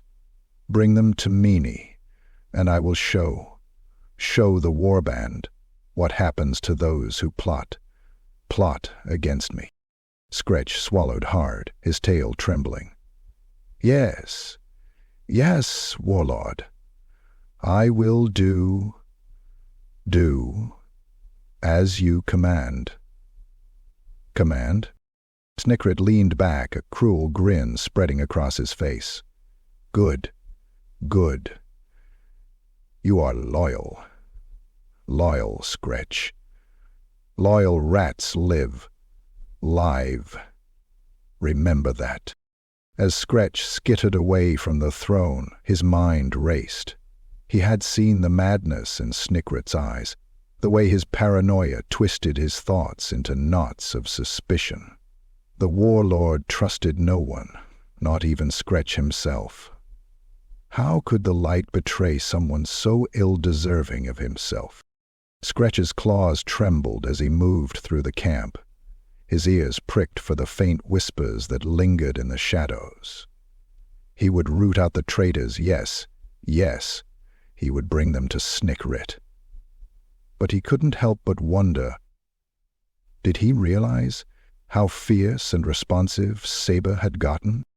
What if Snikrit saw him as a traitor too? The thought gnawed at him, filling his chest with cold dread. In Snikrit's world, loyalty meant nothing. Trust was a fragile thing, easily shattered by the warlord's paranoia. As Skretch passed a group of clan rats huddled near the edge of the camp, he heard their voices, soft, urgent whispers that made his fur bristle. He grows mad. Snikrit kills his own now. How long before he turns on us? Skretch's claws flexed as he stepped toward them, his tail lashing. The clan rats froze, their eyes wide with fear as they turned to face him. Interesting. Quiet, Skretch snarled, his voice low and dangerous. You speak too much. The warlord hears everything. The clanrites scattered, their tails whipping behind them as they vanished into the darkness. Skretch stood alone, his chest heaving, his claws curling into fists. The whispers were everywhere, spreading like a plague, and deep down Skretch knew the truth. The warband wasn't just restless, it was crumbling. Chapter 12. The Grey Seer's Game. Deep within the labyrinthine tunnels of the Under-Empire, Grey Seer Vrittik Spiretail perched on a jagged outcropping of stone, his glowing green eyes half-lidded as he watched the chaos unfold. Below him, the war camp buzzed with uneasy energy, clan rats whispering in dark corners, Snikrit barking orders at his storm vermin, Skretch skittering nervously between huddled groups in search of dissenters. Vrittik's lips curled into a faint smile, his long, yellowed fangs glinting in the sickly light of warpstone torches. The stench of desperation, fear, and treachery filled the cavern, and Vrittik inhaled deeply, savoring the scent like a fine wine. "Ah, yes, he murmured to himself, his voice low and slithering, as though the shadows themselves spoke through him. The pieces move. The game is played. Soon, all will bow to the will of the great horn rat. From the moment Vrittik had first approached Snikrit Clawfang, he had known the warlord was a perfect tool. Ambitious, cunning, and ruthless. Yes, but also flawed. Snikrit's paranoia ran deep, festering like a wound beneath his polished facade of confidence. It was so easy to prod, to whisper, to plant the seeds of distrust. And now those seeds were growing, blooming into something beautiful. Exit, sounding pleased. Sure. Vrittik leaned back, his tail curling around his staff of gnarled wood and crackling warpstone. Snikrit thinks himself strong, untouchable. But he forgets, even the sharpest fangs, rot. He chuckled softly, the sound echoing in the empty tunnel behind him. The warlord was tearing his own warband apart, striking down trusted allies, pushing the clan rats to exhaustion, demanding loyalty through fear and blood. It was only a matter of time before the warband fractured completely. leaving Snikrit exposed and vulnerable. And then... But it wasn't just Snikrit who was a tool in Vrittik's schemes. The whispers of rebellion among the clan rats, the low, angry murmurs that spread through the camp like a plague, were equally valuable. Vrittik had fanned those flames just as carefully, ensuring that dissatisfaction took root among the horde. He had seen the way Vret and Riket spoke in hushed tones, their eyes glinting with anger and desperation. He had heard the whispers of deserters, those foolish few who fled into the tunnels in search of freedom. Vrittik allowed it all of it, because every whisper, every act of defiance served his purpose. He could train Riket for every position, because he had done it before. Snikrit fears rebellion. Vrittik mused, his claws drumming against the shaft of his staff. And the clan rats fear Snikrit, both turn to me, seeking guidance, trusting me. Fools, all of them. His grin widened, his teeth glinting in the light. The great horned rat watches. He sees the chaos. He demands it. If the shop... Vrittik rose from his perch, his crooked figure illuminated by the faint glow of his warpstone shard. His hunched silhouette cast a long shadow against the cavern wall, twisted and monstrous. He clutched his staff tightly as he began to pace, his claws clicking against the stone with each step. Snikrit will fall, he murmured, his tone almost reverent. The rebellion will rise, but they too will fail. All Skaven betray. It is our nature, yes. And in the end, only I will stand tall. He could already see it. The chaos of Snikrit's downfall, the warband ripping itself apart in a frenzy of blood and betrayal. And when the dust settled, Vrittik would be the one to rise from the ashes, his name spoken in terrified whispers across the Under-Empire. The great horned rat demands blood, Vrittik intoned, his voice rising as though he were delivering a sermon. He demands chaos, betrayal. I serve his will, and through me, his will shall be done. Below, in the war camp, Snikrit's voice rose in a furious screech as he berated a trembling clan rat. The sound echoed through the cavern, sending the huddled masses scurrying deeper into the shadows. Vrittik's glowing eyes narrowed as he watched the scene, his grin fading into a look of cold calculation. Snikrit thinks he is master, Vrittik hissed, but the master is always unseen. The strings are pulled, and the puppet dances. He turned back toward the darkness of the tunnel, his staff crackling with green energy. His time was coming. The warband teetered on the edge of collapse, and soon Vrittik would deliver the final push. With one last glance over his shoulder, the Grey Seer melted into the shadows, his laughter echoing softly in his wake. said the seer. Chapter 13. Tunnels of Conspiracy. Snikrit Clawfang paced the stone floor of his warlord's chamber, his claws clicking in a rhythmic staccato that echoed through the empty cavern. The air was thick with the acrid smell of burnt fur and stale sweat, the scent of a warband slowly collapsing under its own weight. His black eyes gleamed with suspicion, darting toward the shadows that flickered on the walls, as though unseen enemies might slink forth at any moment. The Praetorian looked around the chamber, slowly glancing. The whispers had returned, those faint, slithering voices that seemed to crawl through his ears and coil in his mind. They told him of betrayal, of treachery, of daggers poised to strike in the dark. And Snikrit believed them. He always believed them. Deep in the tunnels, Ricket crouched low, his voice barely a whisper as he addressed the small group of clan rats gathered around him. Their faces were gaunt, their whiskers trembling, their eyes glinting with desperation and anger. Vret the Stone-Tooth sat beside him, his red eyes narrowed, his claws tapping against the shaft of his spear. "It cannot last lost," Ricket murmured, his tail coiling behind him. "Snikrit drives us to death.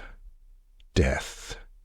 He takes, but we suffer.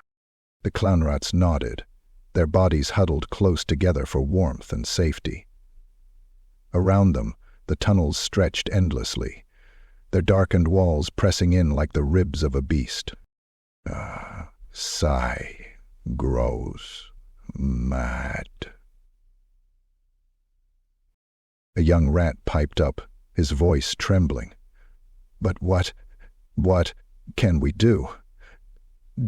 "He is strong, yes. Yes. His storm vermin crush us." Ricket's claws flexed against the stone. "Snikrit is strong and strong, yes. Yes. But not alone. The warband grows thin, tired. If we rise together, he cannot stop us. All of us alone." The group fell silent, the weight of Ricket's words settling over them like a shroud. For Skaven to rise against their warlord was no small thing. It meant risking everything. And yet, the alternative was worse. To live under Snikrit's heel until they died of hunger, exhaustion, or his paranoia. High above the tunnels, Snikrit snarled and spun toward the faint sound of shuffling claws. His warblades gleamed in the green light of the warpstone torches, their edges jagged and cruel. "Who goes there?" he barked, his voice sharp and piercing. From the shadows, Grey Seer Vrittik Spiretail emerged, his hunched figure draped in tattered robes that dragged across the stone. His glowing green eyes glinted with malice, and his staff crackled faintly with warp energy. "Warlord," Vrittik hissed, bowing low, "I bring you news. He turned to Rowlan. Snikring's tail lashed furiously. "Sia, what do you know?" "No."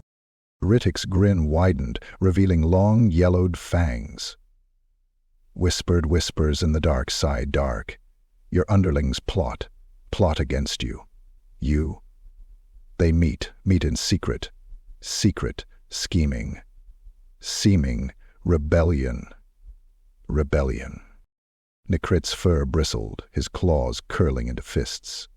Who dares? Tell me their names. Then you'll learn what kind of fools you are." The Grey Seer's voice dropped into a low, conspiratorial hiss. "The usual suspects, Ricket. Ret. Others follow. They hate you, warlord.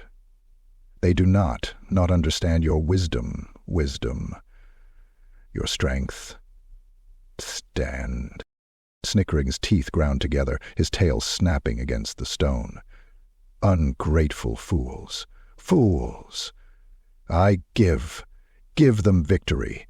I give them life, and they plot against me. Vrittik's glowing eyes narrowed, his voice soft and insidious. Yes, warlord. They are fools. But you are strong. Yes. Crush 'em before they strike. Show you them your might. In the tunnels below, Riket and Vret's whispered plans grew bolder. "We strike when the time is right," Vret said, his voice steady. "When Snikrit grows blind with his own madness. Olden Blue looked away. "Might a storm vermin." Another rat began, but Riket cut him off with a sharp hiss. "They will fall too," he said, his eyes glinting with determination. "Even they whisper. None loves Snikrit. Not any more." The group nodded, their fear replaced with a flicker of hope. For the first time in what felt like an eternity, they could see a path forward, a way out of the darkness. Back in the war camp, Snikrit paced his chamber like a caged beast. His claws scraped against the stone, his tail lashing furiously as the whispers in his mind grew louder. "Betrayal. Treachery. Squirrel." Within moments, Skretch One Eye appeared, his head bowed, his claws trembling. "Warlord?" "Cohen, Colonel. New squad arrives," he said. Snikrit turned on him, his eyes blazing with fury. Find them, root out the traitors. Bring them to me. Skretch hesitated, his single eye darting nervously. Yes, Warlord, at once. On once. Fry smiled.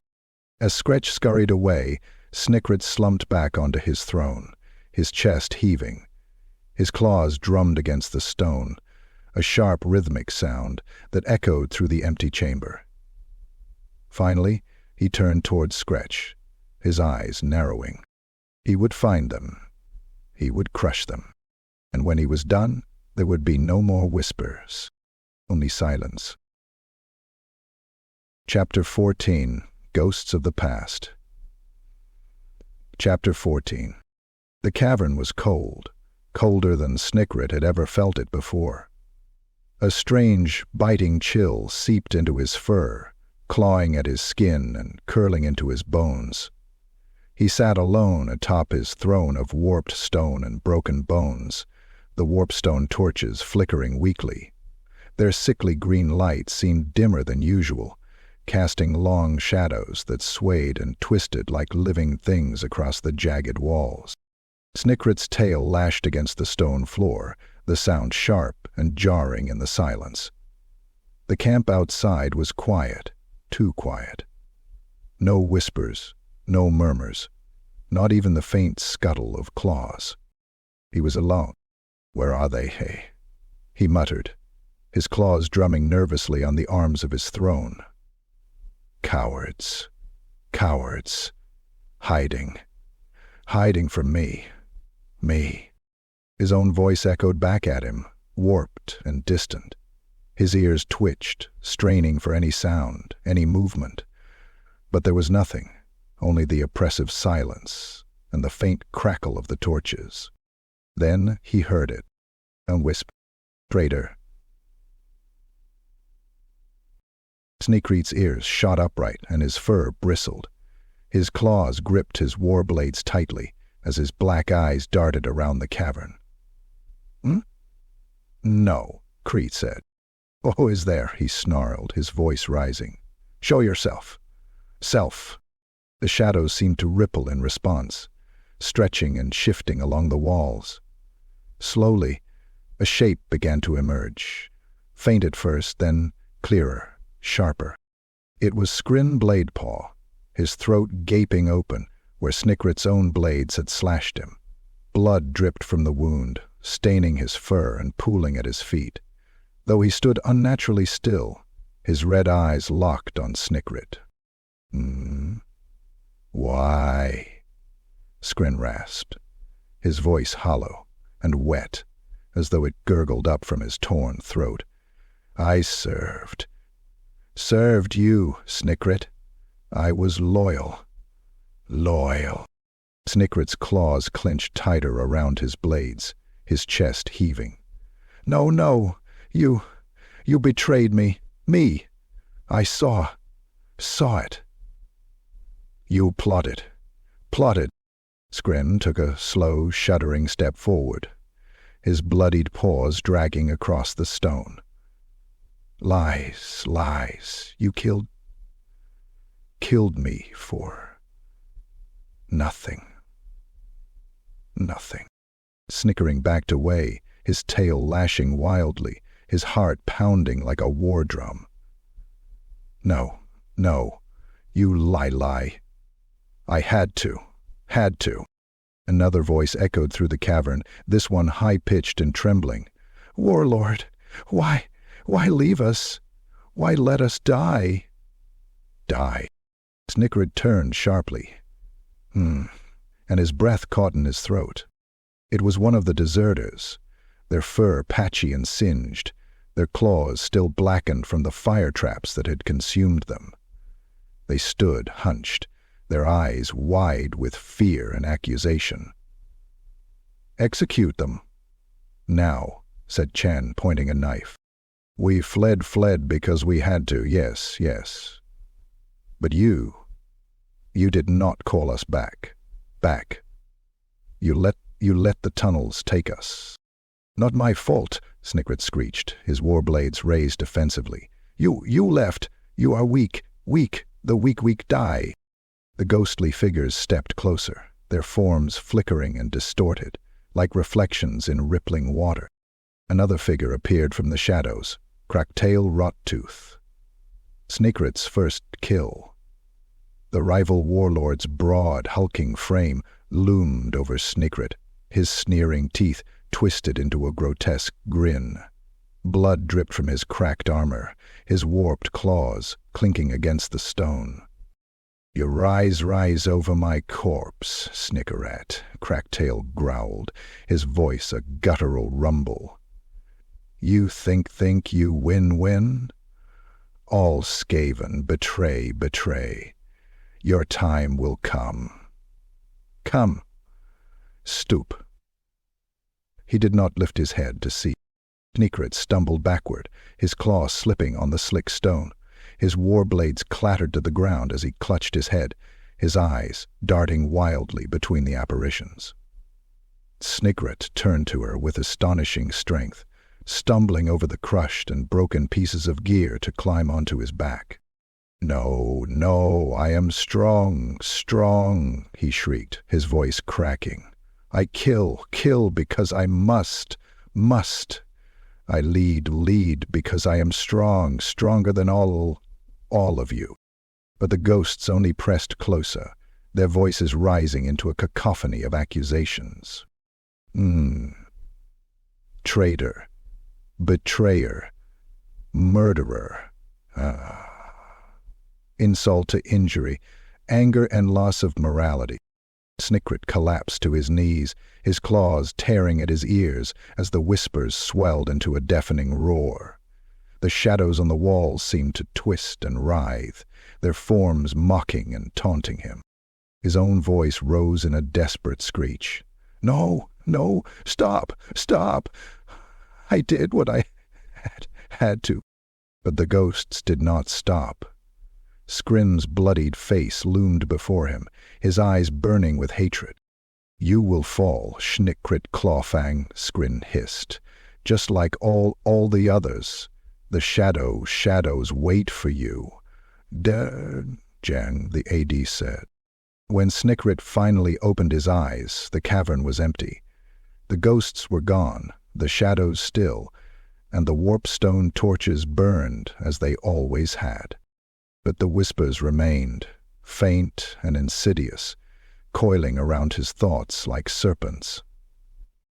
He rose shakily to his feet, his claws trembling as he retrieved his warblades. His gaze swept across the cavern, his black eyes narrowing. Me. They think they can haunt me, he muttered, his voice low and venomous. Oh, fools. I am stronger than all of them." "Pers is like everyone else," X-Men said. But deep in the corners of his mind, the whispers continued. He wondered if some of those thoughts were those of his consumer. Chapter 15. The Seer's True Plan. Snikrit Clawfang sat slumped on his throne, his claws digging into the arms of the jagged stone seat. His black eyes flickered in the dim light of the warpstone torches that lined the cavern, their sickly green glow casting flickering shadows across his hunched figure.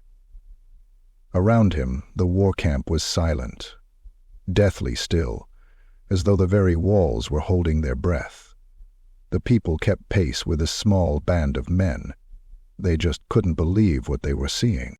He was alone, truly alone.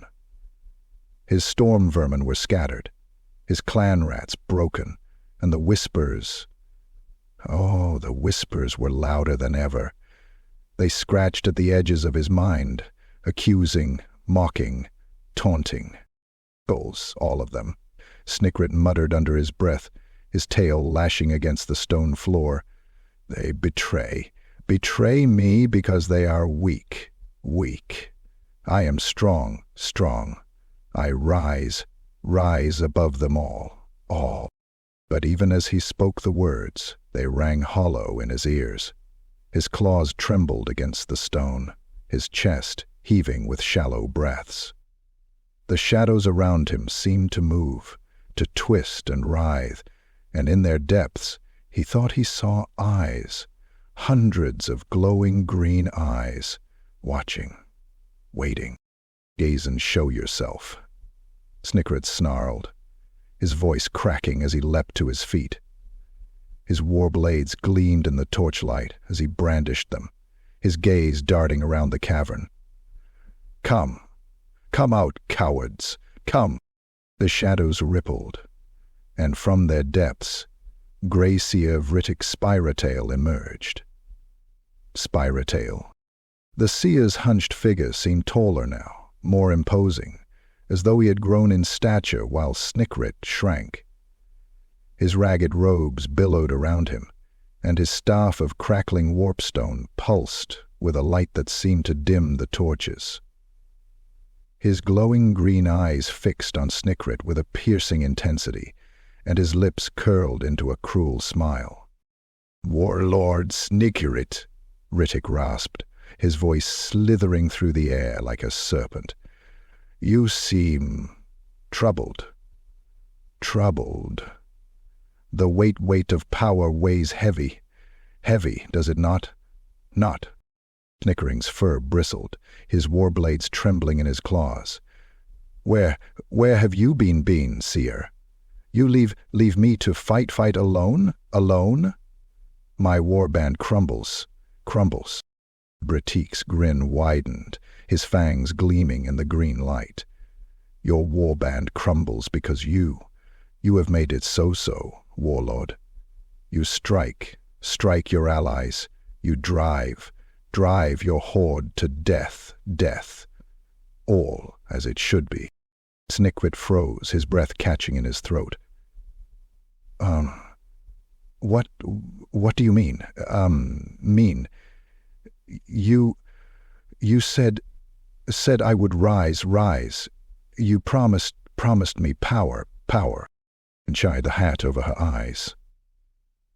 Vrittik tilted his head, his glowing eyes narrowing. And rising you did, this Snikrit. You crushed your rivals, spilled their blood. You sowed chaos, just as the great horned rat demands. But power? No, power was never yours to keep. The words struck Snikrit like a blow, his claws tightening around his war blades. You used me, he snarled, his voice trembling with fury. His sadness overcame him. Yes, Vrittik hissed, stepping closer. You were a tool, Snikrit Clawfang, a weapon to spread chaos. chaos and despair. Despair, to feed the great horned rat's endless hunger. Snikrit's tail lashed wildly, his breath coming in ragged gasps. I am no tool. I am strong. I will kill you. With a feral screech, Snikrit lunged, his war blades flashing through the air. But Vrittik didn't move. The moment Snikrit's blade struck, the seer's form dissolved into shadow, his laughter echoing through the cavern like the hiss of steam escaping a broken pipe. End of chapter 24. You cannot touch this Viv. Your strength is gone now. Your humanity is lost. His voice whispered from everywhere and nowhere. You are alone now. Your warband hates you. Your enemies close in, and Snikrit spun wildly, slashing at the shadows, his snarls and screeches echoing through the empty cavern. But no matter where he struck, Vrittik was not there. The seer's laughter grew louder, a mocking cacophony that seemed to bounce off the walls. Finally, Snikrit collapsed to his knees, his war blades clattering to the stone floor. His chest heaved, his claws trembling as he clutched his head. "Why?" he whispered, his voice breaking. Why do you betray me? Betray me. Vrittik's voice softened, though the malice in his tone remained. Because it is the way of our kind, Snikrit Clawfang. All Skaven betray, even you.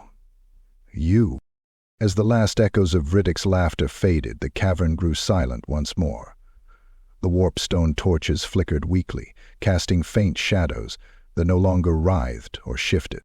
Snikrit sat alone in the dim light, his war blades lying forgotten at his feet. His claws curled into fists, his black eyes staring blankly ahead. The whispers in his mind were gone. But so was the seer. For the first time, Snikrit felt the weight of his own isolation pressing down on him, a crushing void that no amount of blood or victory could fill. He was alone, truly alone, with nothing but his fading throne and the ghosts of those he had killed.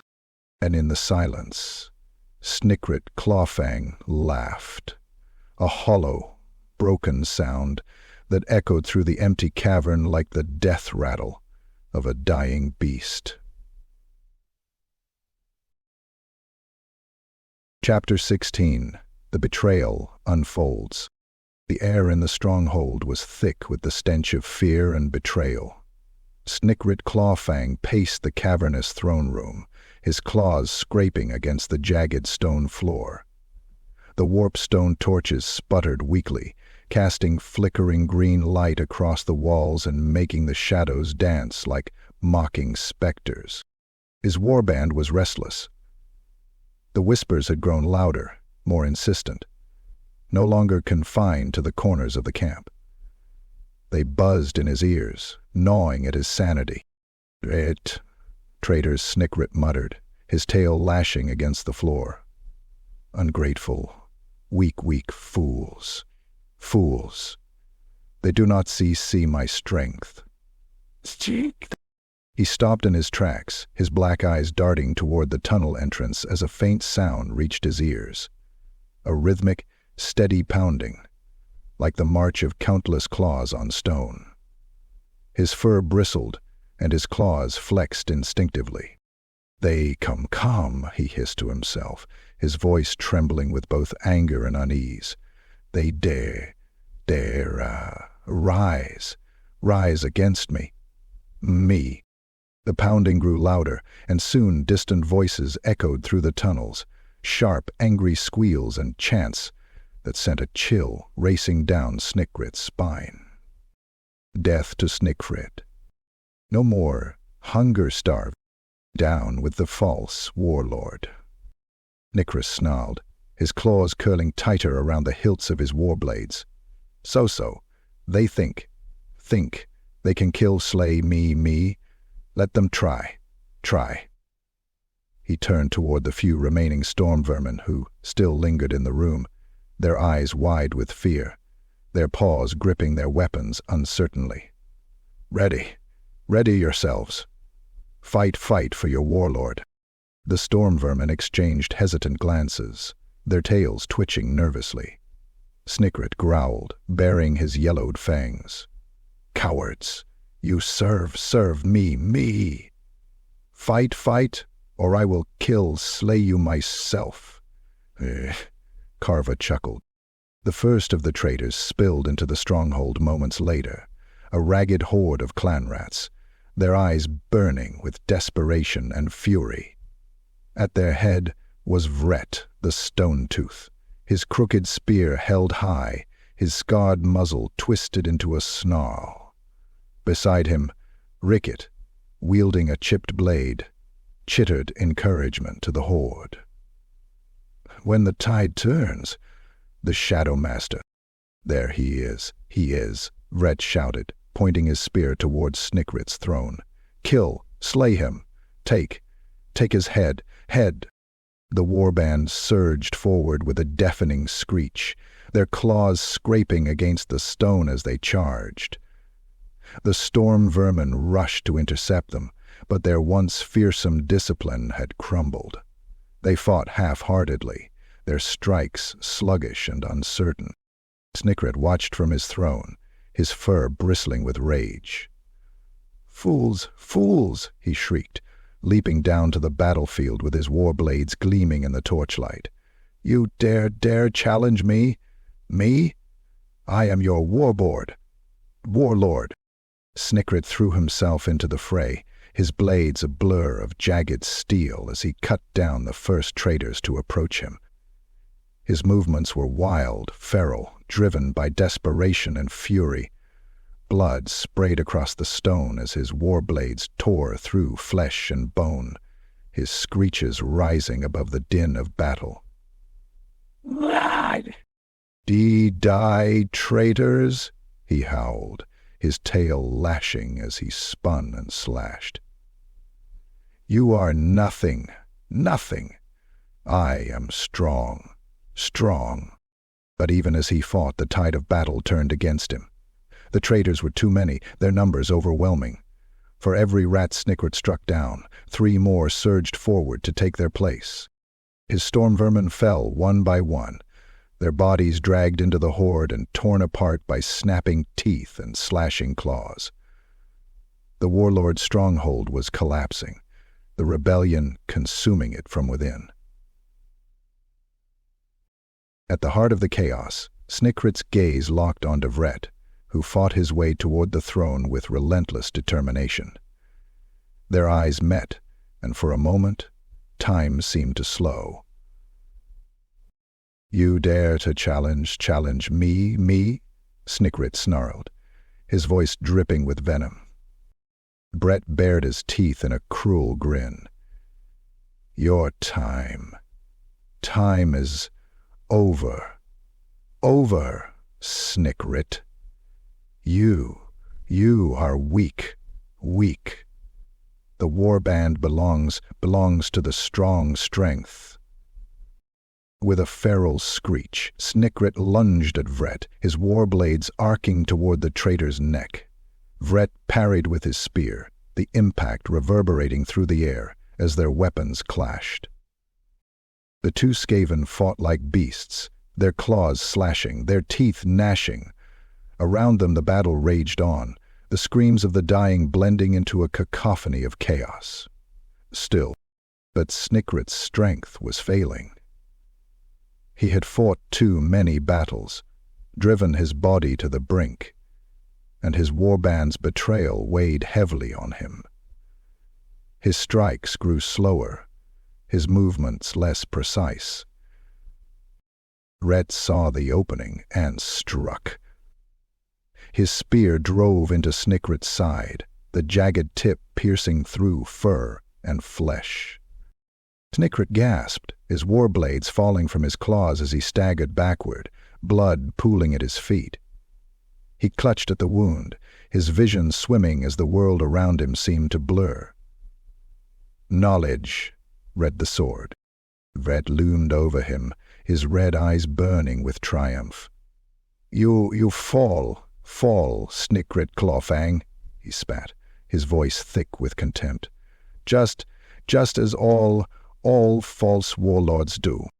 Snikrit's knees buckled, and he collapsed to the ground, his breath ragged. The last thing he saw was Brett raising his spear, the tip glinting in the dim light, before everything went black. Chapter 17. The Battle for Survival. The air in the fortress was alive with chaos, screeches of war, the clash of blades, and the deep, guttural roar of collapsing stone. Dust and debris rained down from the ceiling as the walls groaned under the strain of the battle. Warp stone shards, embedded in the fortress, pulsed erratically, their sickly green light flickering like dying embers. Snikrit Clawfang stood in the heart of the maelstrom, his claws gripping his warblades tightly. His chest heaved, blood dripping from a dozen shallow wounds that crisscrossed his matted fur. Around him, the remains of his warband fought in a desperate frenzy, their snarls drowned out by the roar of the rebellion. The traitors were everywhere, pouring into the crumbling stronghold like a flood of black-furred bodies. Their eyes gleamed with fury, their voices rising in a hateful chant. "Kill, slay the warlord, take his throne." Snikrit's lips curled into a snarl, his teeth bared. Yeah. "You think you can kill, slay me, he screeched, his voice rising above the chaos. "I am stronger than all of you." Snikrit scowled. Snikrit leapt into the fray, his war blades flashing in the dim light. His movements were wild but precise, honed by countless battles. He slashed through the first wave of traitors, his blades carving through flesh and bone with savage ease. Blood sprayed across the stone, and the bodies of fallen rats crumpled at his feet. They came snarling and snapping, their weapons clashing against his. Snikrit parried a crude spear thrust and drove his blade into the chest of its wielder, the traitor's eyes going wide before he collapsed in a heap. He spun on his heel, his tail whipping out to knock another rat off balance, before his blade found its throat. Snikrit ran toward him with a tray of food and drink, grinning from ear to ear. Fight, you cowards!" Snikrit howled, his voice a mix of fury and desperation. "You think I will fall to weaklings? Never. The ground beneath Snikrit's feet trembled violently, a low rumble growing into a deafening roar. One of the fortress walls buckled, its warped stone shattering under the weight of the battle. A flood of rubble crashed into the cavern, crushing traitors and loyalists alike. Snikrit staggered, his claws scrabbling for purchase as the floor tilted beneath him. He caught himself on a jagged piece of stone, his war blade slipping from his grasp. Around him, the chaos intensified, as rats screamed and scattered, the collapse sending clouds of dust billowing through the tunnels. Then came the warp energy. The veins of warpstone that threaded through the fortress walls began to pulse with a frenzied light, their energy building to a dangerous crescendo.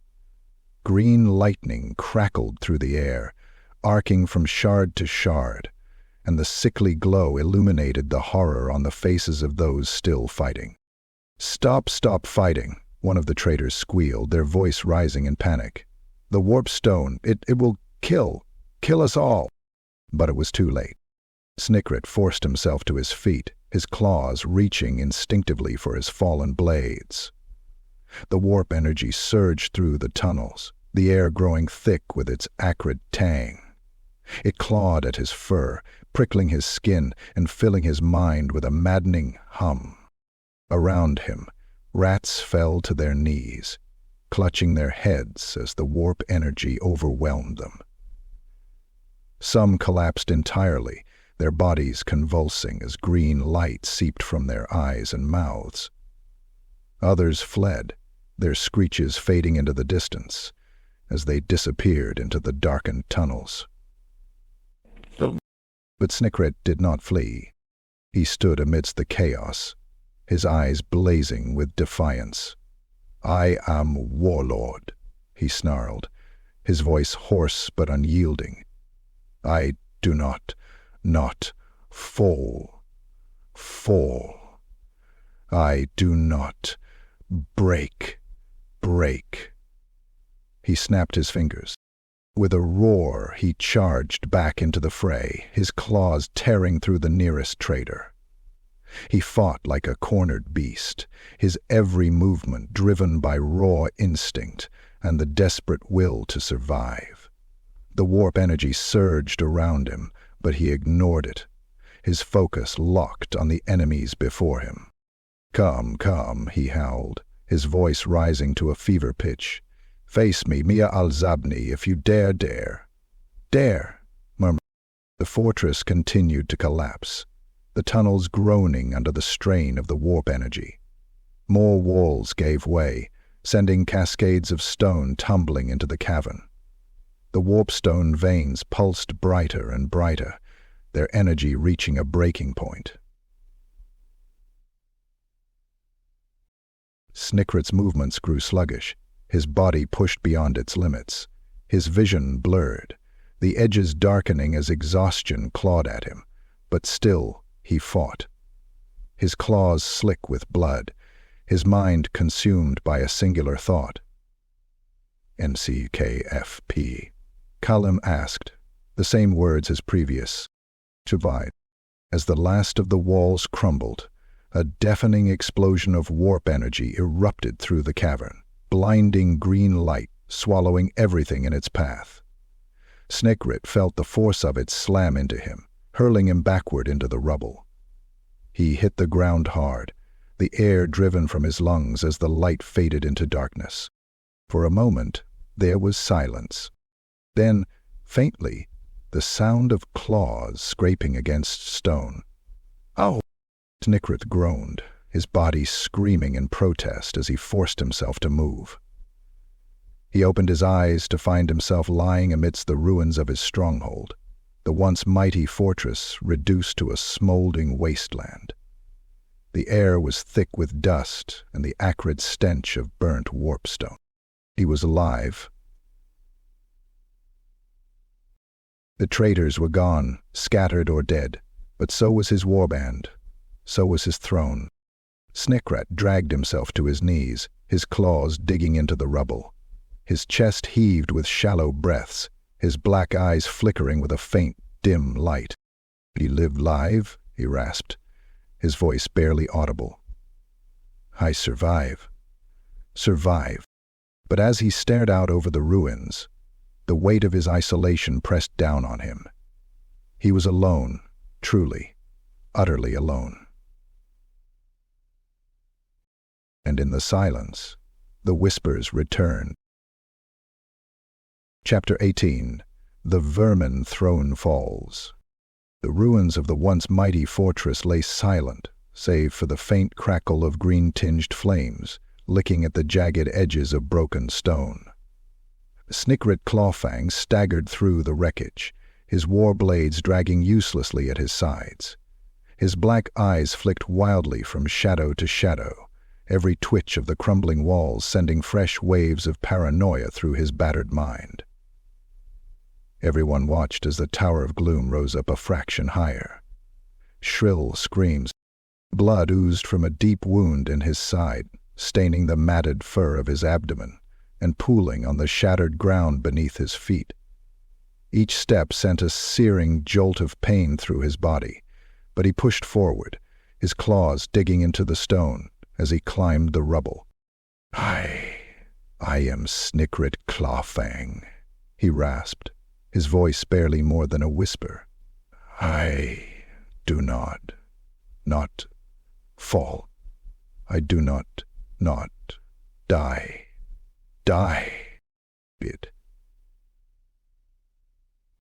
The sound of claws skittering against stone reached his ears, faint but unmistakable.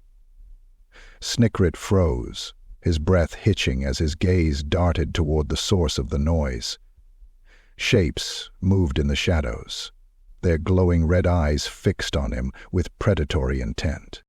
"All day they come," Snikrit muttered, his claws tightening around the hilts of his war blades. "They think they can finish me, but I will fight. He forced himself to stand taller, his war blades trembling in his claws as the traitors emerged from the shadows.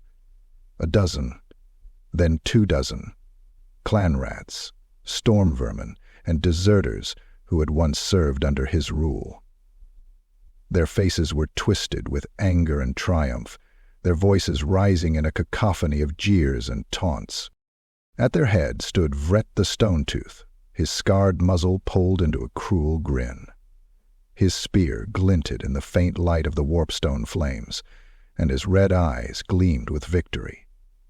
"It's over, Snikrit," Vret called, his voice dripping with malice. "Your warband is mine now. The throne is mine." Vret poured through the spreadsheet with a second inspection of the army's positions. "We have 276 divisions left in the last rank," said Lewis. 176 divisions, said Vret. Snikrit snarled, baring his yellowed fangs. You are nothing Vret. A weak, spineless runt. You think you can take my throne? Vret's grin widened, his tail flicking dismissively. "Your throne is rubble, fool. Your warband is gone. You are nothing now." Darkness fell quickly over the gray sky and the tiny red dots moving toward the dark house. The words stung more deeply than the wounds that bled freely across Snikrit's body, but he would not give Vret the satisfaction of seeing him falter. With a feral screech, he lunged forward, his war blades slashing through the air. The fight was brutal and short. Snikrit's movements were wild, desperate, his strength sapped by exhaustion and injury. He lashed out with every ounce of fury he could muster, his war blades carving into the nearest traitors with savage precision. Blood sprayed across the rubble as he struck down one, then two, then three of his attackers. But they were too many. A storm vermin's halberd slammed into his back, sending him sprawling to the ground. Another rat's blade slashed across his shoulder, nearly severing his arm. Snikrit screamed in pain but forced himself to rise, his war blades dragging against the stone as he stumbled toward Vret.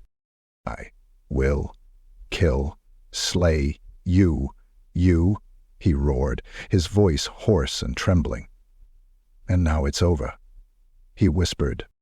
Vret met him with a sneer, his spear thrusting forward with a brutal efficiency. The jagged tip plunged into Snikrit's chest, the impact driving him back against the rubble. Snikrit gasped, his claws scrabbling weakly at the spear as he crumpled to his knees. Blood bubbled from his mouth, and his vision swam with green-tinged shadows. Vret leaned in close, his grin widening as he twisted the spear. Die, old warlord, Vret hissed. "Your time is over. The lieutenant's face registered surprise at the visitor. The traitors surrounded Snikrit, their jeers echoing through the ruins as they watched their former leader collapse. Vret yanked his spear free, the motion sending Snikrit sprawling onto his back. He lay there, his body broken, his black eyes staring up at the crumbling ceiling of his fortress. The whispers returned, soft and insidious. coiling through his mind like snakes. You thought you were strong, but all Skaven fall. All betray. Snicker's claws twitched, his warblades lying forgotten at his sides, his lips curled into a weak, bitter snarl. I was strong-stung, he whispered, his voice barely audible. Stronger than all of you. Above him, Rhett raised his spear high, his voice ringing out over the ruins. I am the new warlord. Follow me, or die like him. Me. The traitors roared their approval, their voices drowning out the faint, labored breaths of the fallen warlord. Snikrit's vision darkened, the edges fading into a murky void. He could no longer feel the pain of his wounds, only the cold, creeping numbness that spread through his body. The shadows seemed to close in around him, their whispers growing softer, fainter. As the last of his strength ebbed away, Snikrit's lips moved in a final, broken whisper. Never forget. Snikrit Clawfang. And then there was silence. Chapter 19. Whispers of the next warlord. The cold emptiness of the ruined fortress pressed down like a stone weight, silent save for the faint crackle of distant warpstone fires. Snikrit Clawfang's broken body lay where it had fallen, his black eyes staring lifelessly at the jagged ceiling above.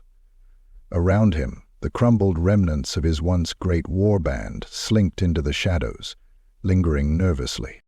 At the heart of the wreckage, Vret the Stone-Tooth stood tall atop a pile of rubble, his bloodied spear clutched in his claws. The clan rats gathered below him, their faces a mix of exhaustion, fear, and faint hope. Their cheers for their new warlord had long since faded, replaced by the uneasy quiet of Skane's survival.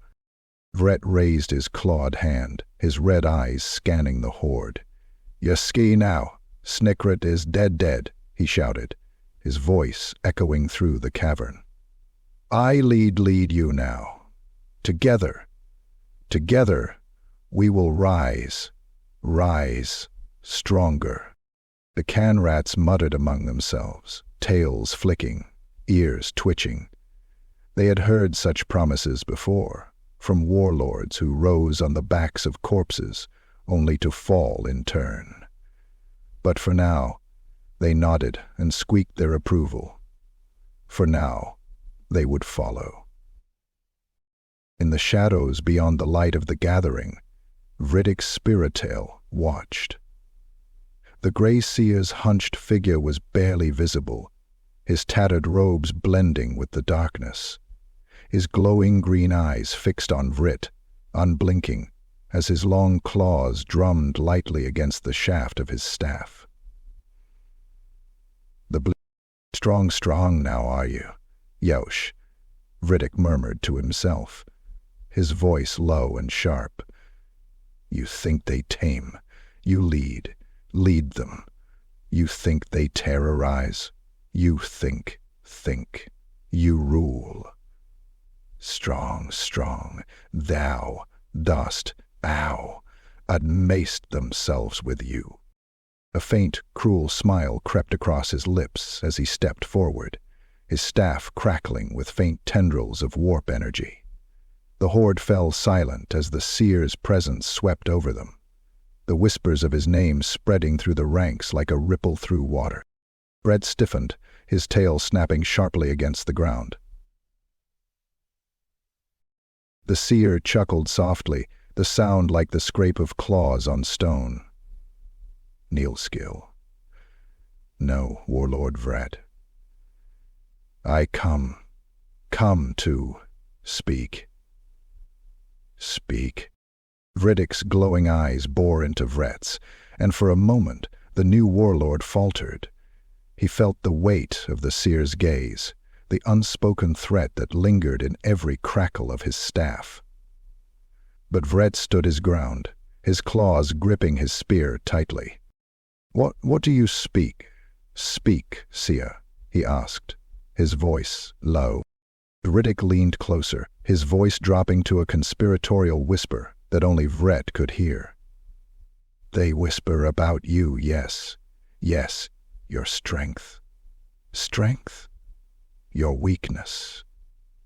Weakness. They wait for you to fall. Fall. Vret's eyes narrowed, his tail lashing behind him. Lies, lies. I am strong. The warband follows me, so be strong and stick with me. For now. Vrittik hissed, his grin widening. But power is never safe. The Vermin Throne can never be fulfilled. Vret's grip on his spear tightened, his fur bristling. And what do you want? Seer? He growled. You speak in riddles. Riddles. Vrittik's laughter was soft and insidious, like the slithering of a snake. Vret turned away, his claws trembling as he stared out over the gathered clan rats. He could feel their eyes on him, watching, measuring. His tail lashed against the stone as Vrittik's words wormed their way into his mind, coiling like serpents around his thoughts. The whispers would come. They always came. He clenched his teeth, raising his spear high. Follow me, or die, he shouted, his voice echoing through the ruins. I am your warlord. None shall betray me. Quinn winced. He stirred. The horde roared in response, their cries filling the cavern. But even as they cheered, Vret's ears twitched, picking up the faint, insidious whispers that drifted through the crowd. Strong, but for how? How long? Another will rise. Our warlords fall, Mira added, raising her eyebrows. Oh. From the shadows, Vrittik Spiretail smiled. His claws tightened around his staff as he turned and melted back into the darkness, his voice a faint murmur that only the void could hear. Let the cycle. Chaos is eternal. The great horned rat watches. The Vermin Throne is never filled. Chapter 20. The Final Whisper. The undertunnels were darker than even Snikrit Clawfang had ever known. Deep beneath the ruins of his shattered fortress, the air was thick with the hum of warpstone veins, their green glow barely piercing the suffocating blackness. Every sound echoed endlessly, distant drips of water, the faint rustle of unseen vermin, and the low, pulsing thrum of something ancient and malevolent. Snikrit lay broken beneath a pile of rubble, his body twisted and battered. His breath came in shallow, wheezing gasps, each one accompanied by a sharp, stabbing pain in his chest. His war blades, once symbols of his power, were gone, lost amidst the ruins. His black eyes fluttered open, catching the faint, flickering light of warp energy coursing through the stone walls. Above him, the shadows shifted, twisting into grotesque shapes that seemed to leer down at him. He tried to lift his claws, to drag himself free, but his body refused to obey. I am Snikrit Clawfang, he rasped, his voice barely audible. I will not fall Fall. The words rang hollow, swallowed by the oppressive silence. His vision blurred, the edges darkening as the weight of his injuries pressed down on him. But just as the void began to creep in, a new sound emerged. A voice, soft and insidious, slithering through the shadows like a serpent. Far above, in the heart of the undertunnels, Grey Seer Vrittik Spiretail stood before an ancient altar, carved from jagged stone and pulsating warpstone shards. The air around him shimmered with raw energy, the hum of warp magic filling the chamber like a living thing. Vrittik's glowing green eyes were wide with fervor as he clutched his staff, the crackling warp energy casting writhing shadows across his hunched form. Before him, a swirling void of darkness and light began to coalesce, a presence that filled the chamber with an overwhelming sense of dread and awe. "The great horned rat watches, he murmured, his voice trembling with both reverence and anticipation. He sees all. He commands all. The void pulsed, a deep, guttural sound reverberating through the chamber. "Oh, great horned rat, I serve your will, will," he cried. "I bring chaos, betrayal, betray, the despair, the death. Your game is eternal, hell." As Snikrit's vision flickered, the whispers grew louder, more insistent. They swirled around him, filling his ears with 1,000 voices that spoke in unison. You thought you were strong, but all Skaven are pawns. All serve the game. Snikrit's claws twitched weakly, his chest heaving as he tried to speak. No. I am warlord. The voices laughed, a cruel and mocking sound that seemed to reverberate through the very stone around him. You rise, only to fall, betray, only to be betrayed. The Vermin Throne can never be filled. At the altar, Vrittik raised his staff high, his voice rising in a frenzied chant. "Oh, great horned rat, your pawns serve your will. Snikrit falls, Vret rises, and so the game continues. Oh, betray, oh, fall, as you demand. The void pulsed once more, a soundless scream filling the chamber as the presence of the great horned rat seemed to ripple through the air.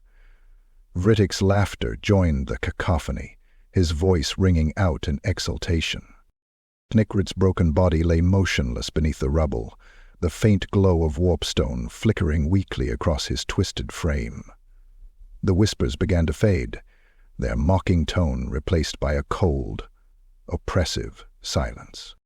In his final moments, Snikrit's lips moved, forming a single, broken word. The last of his strength ebbed away, his eyes closing as the darkness claimed him. The ruins of his fortress groaned one final time, the stones shifting and settling, burying him completely beneath the weight of his downfall. A moment's relaxation was instantly gone. In the depths of the undertunnels, Vrittik rose to his feet, his staff crackling with green energy. He turned away from the altar, his glowing eyes gleaming with triumph. The whispers followed him as he disappeared into the shadows, his laughter echoing through the tunnels. The Vermin Throne can never be filled. The great horned rat watches. The game is eternal.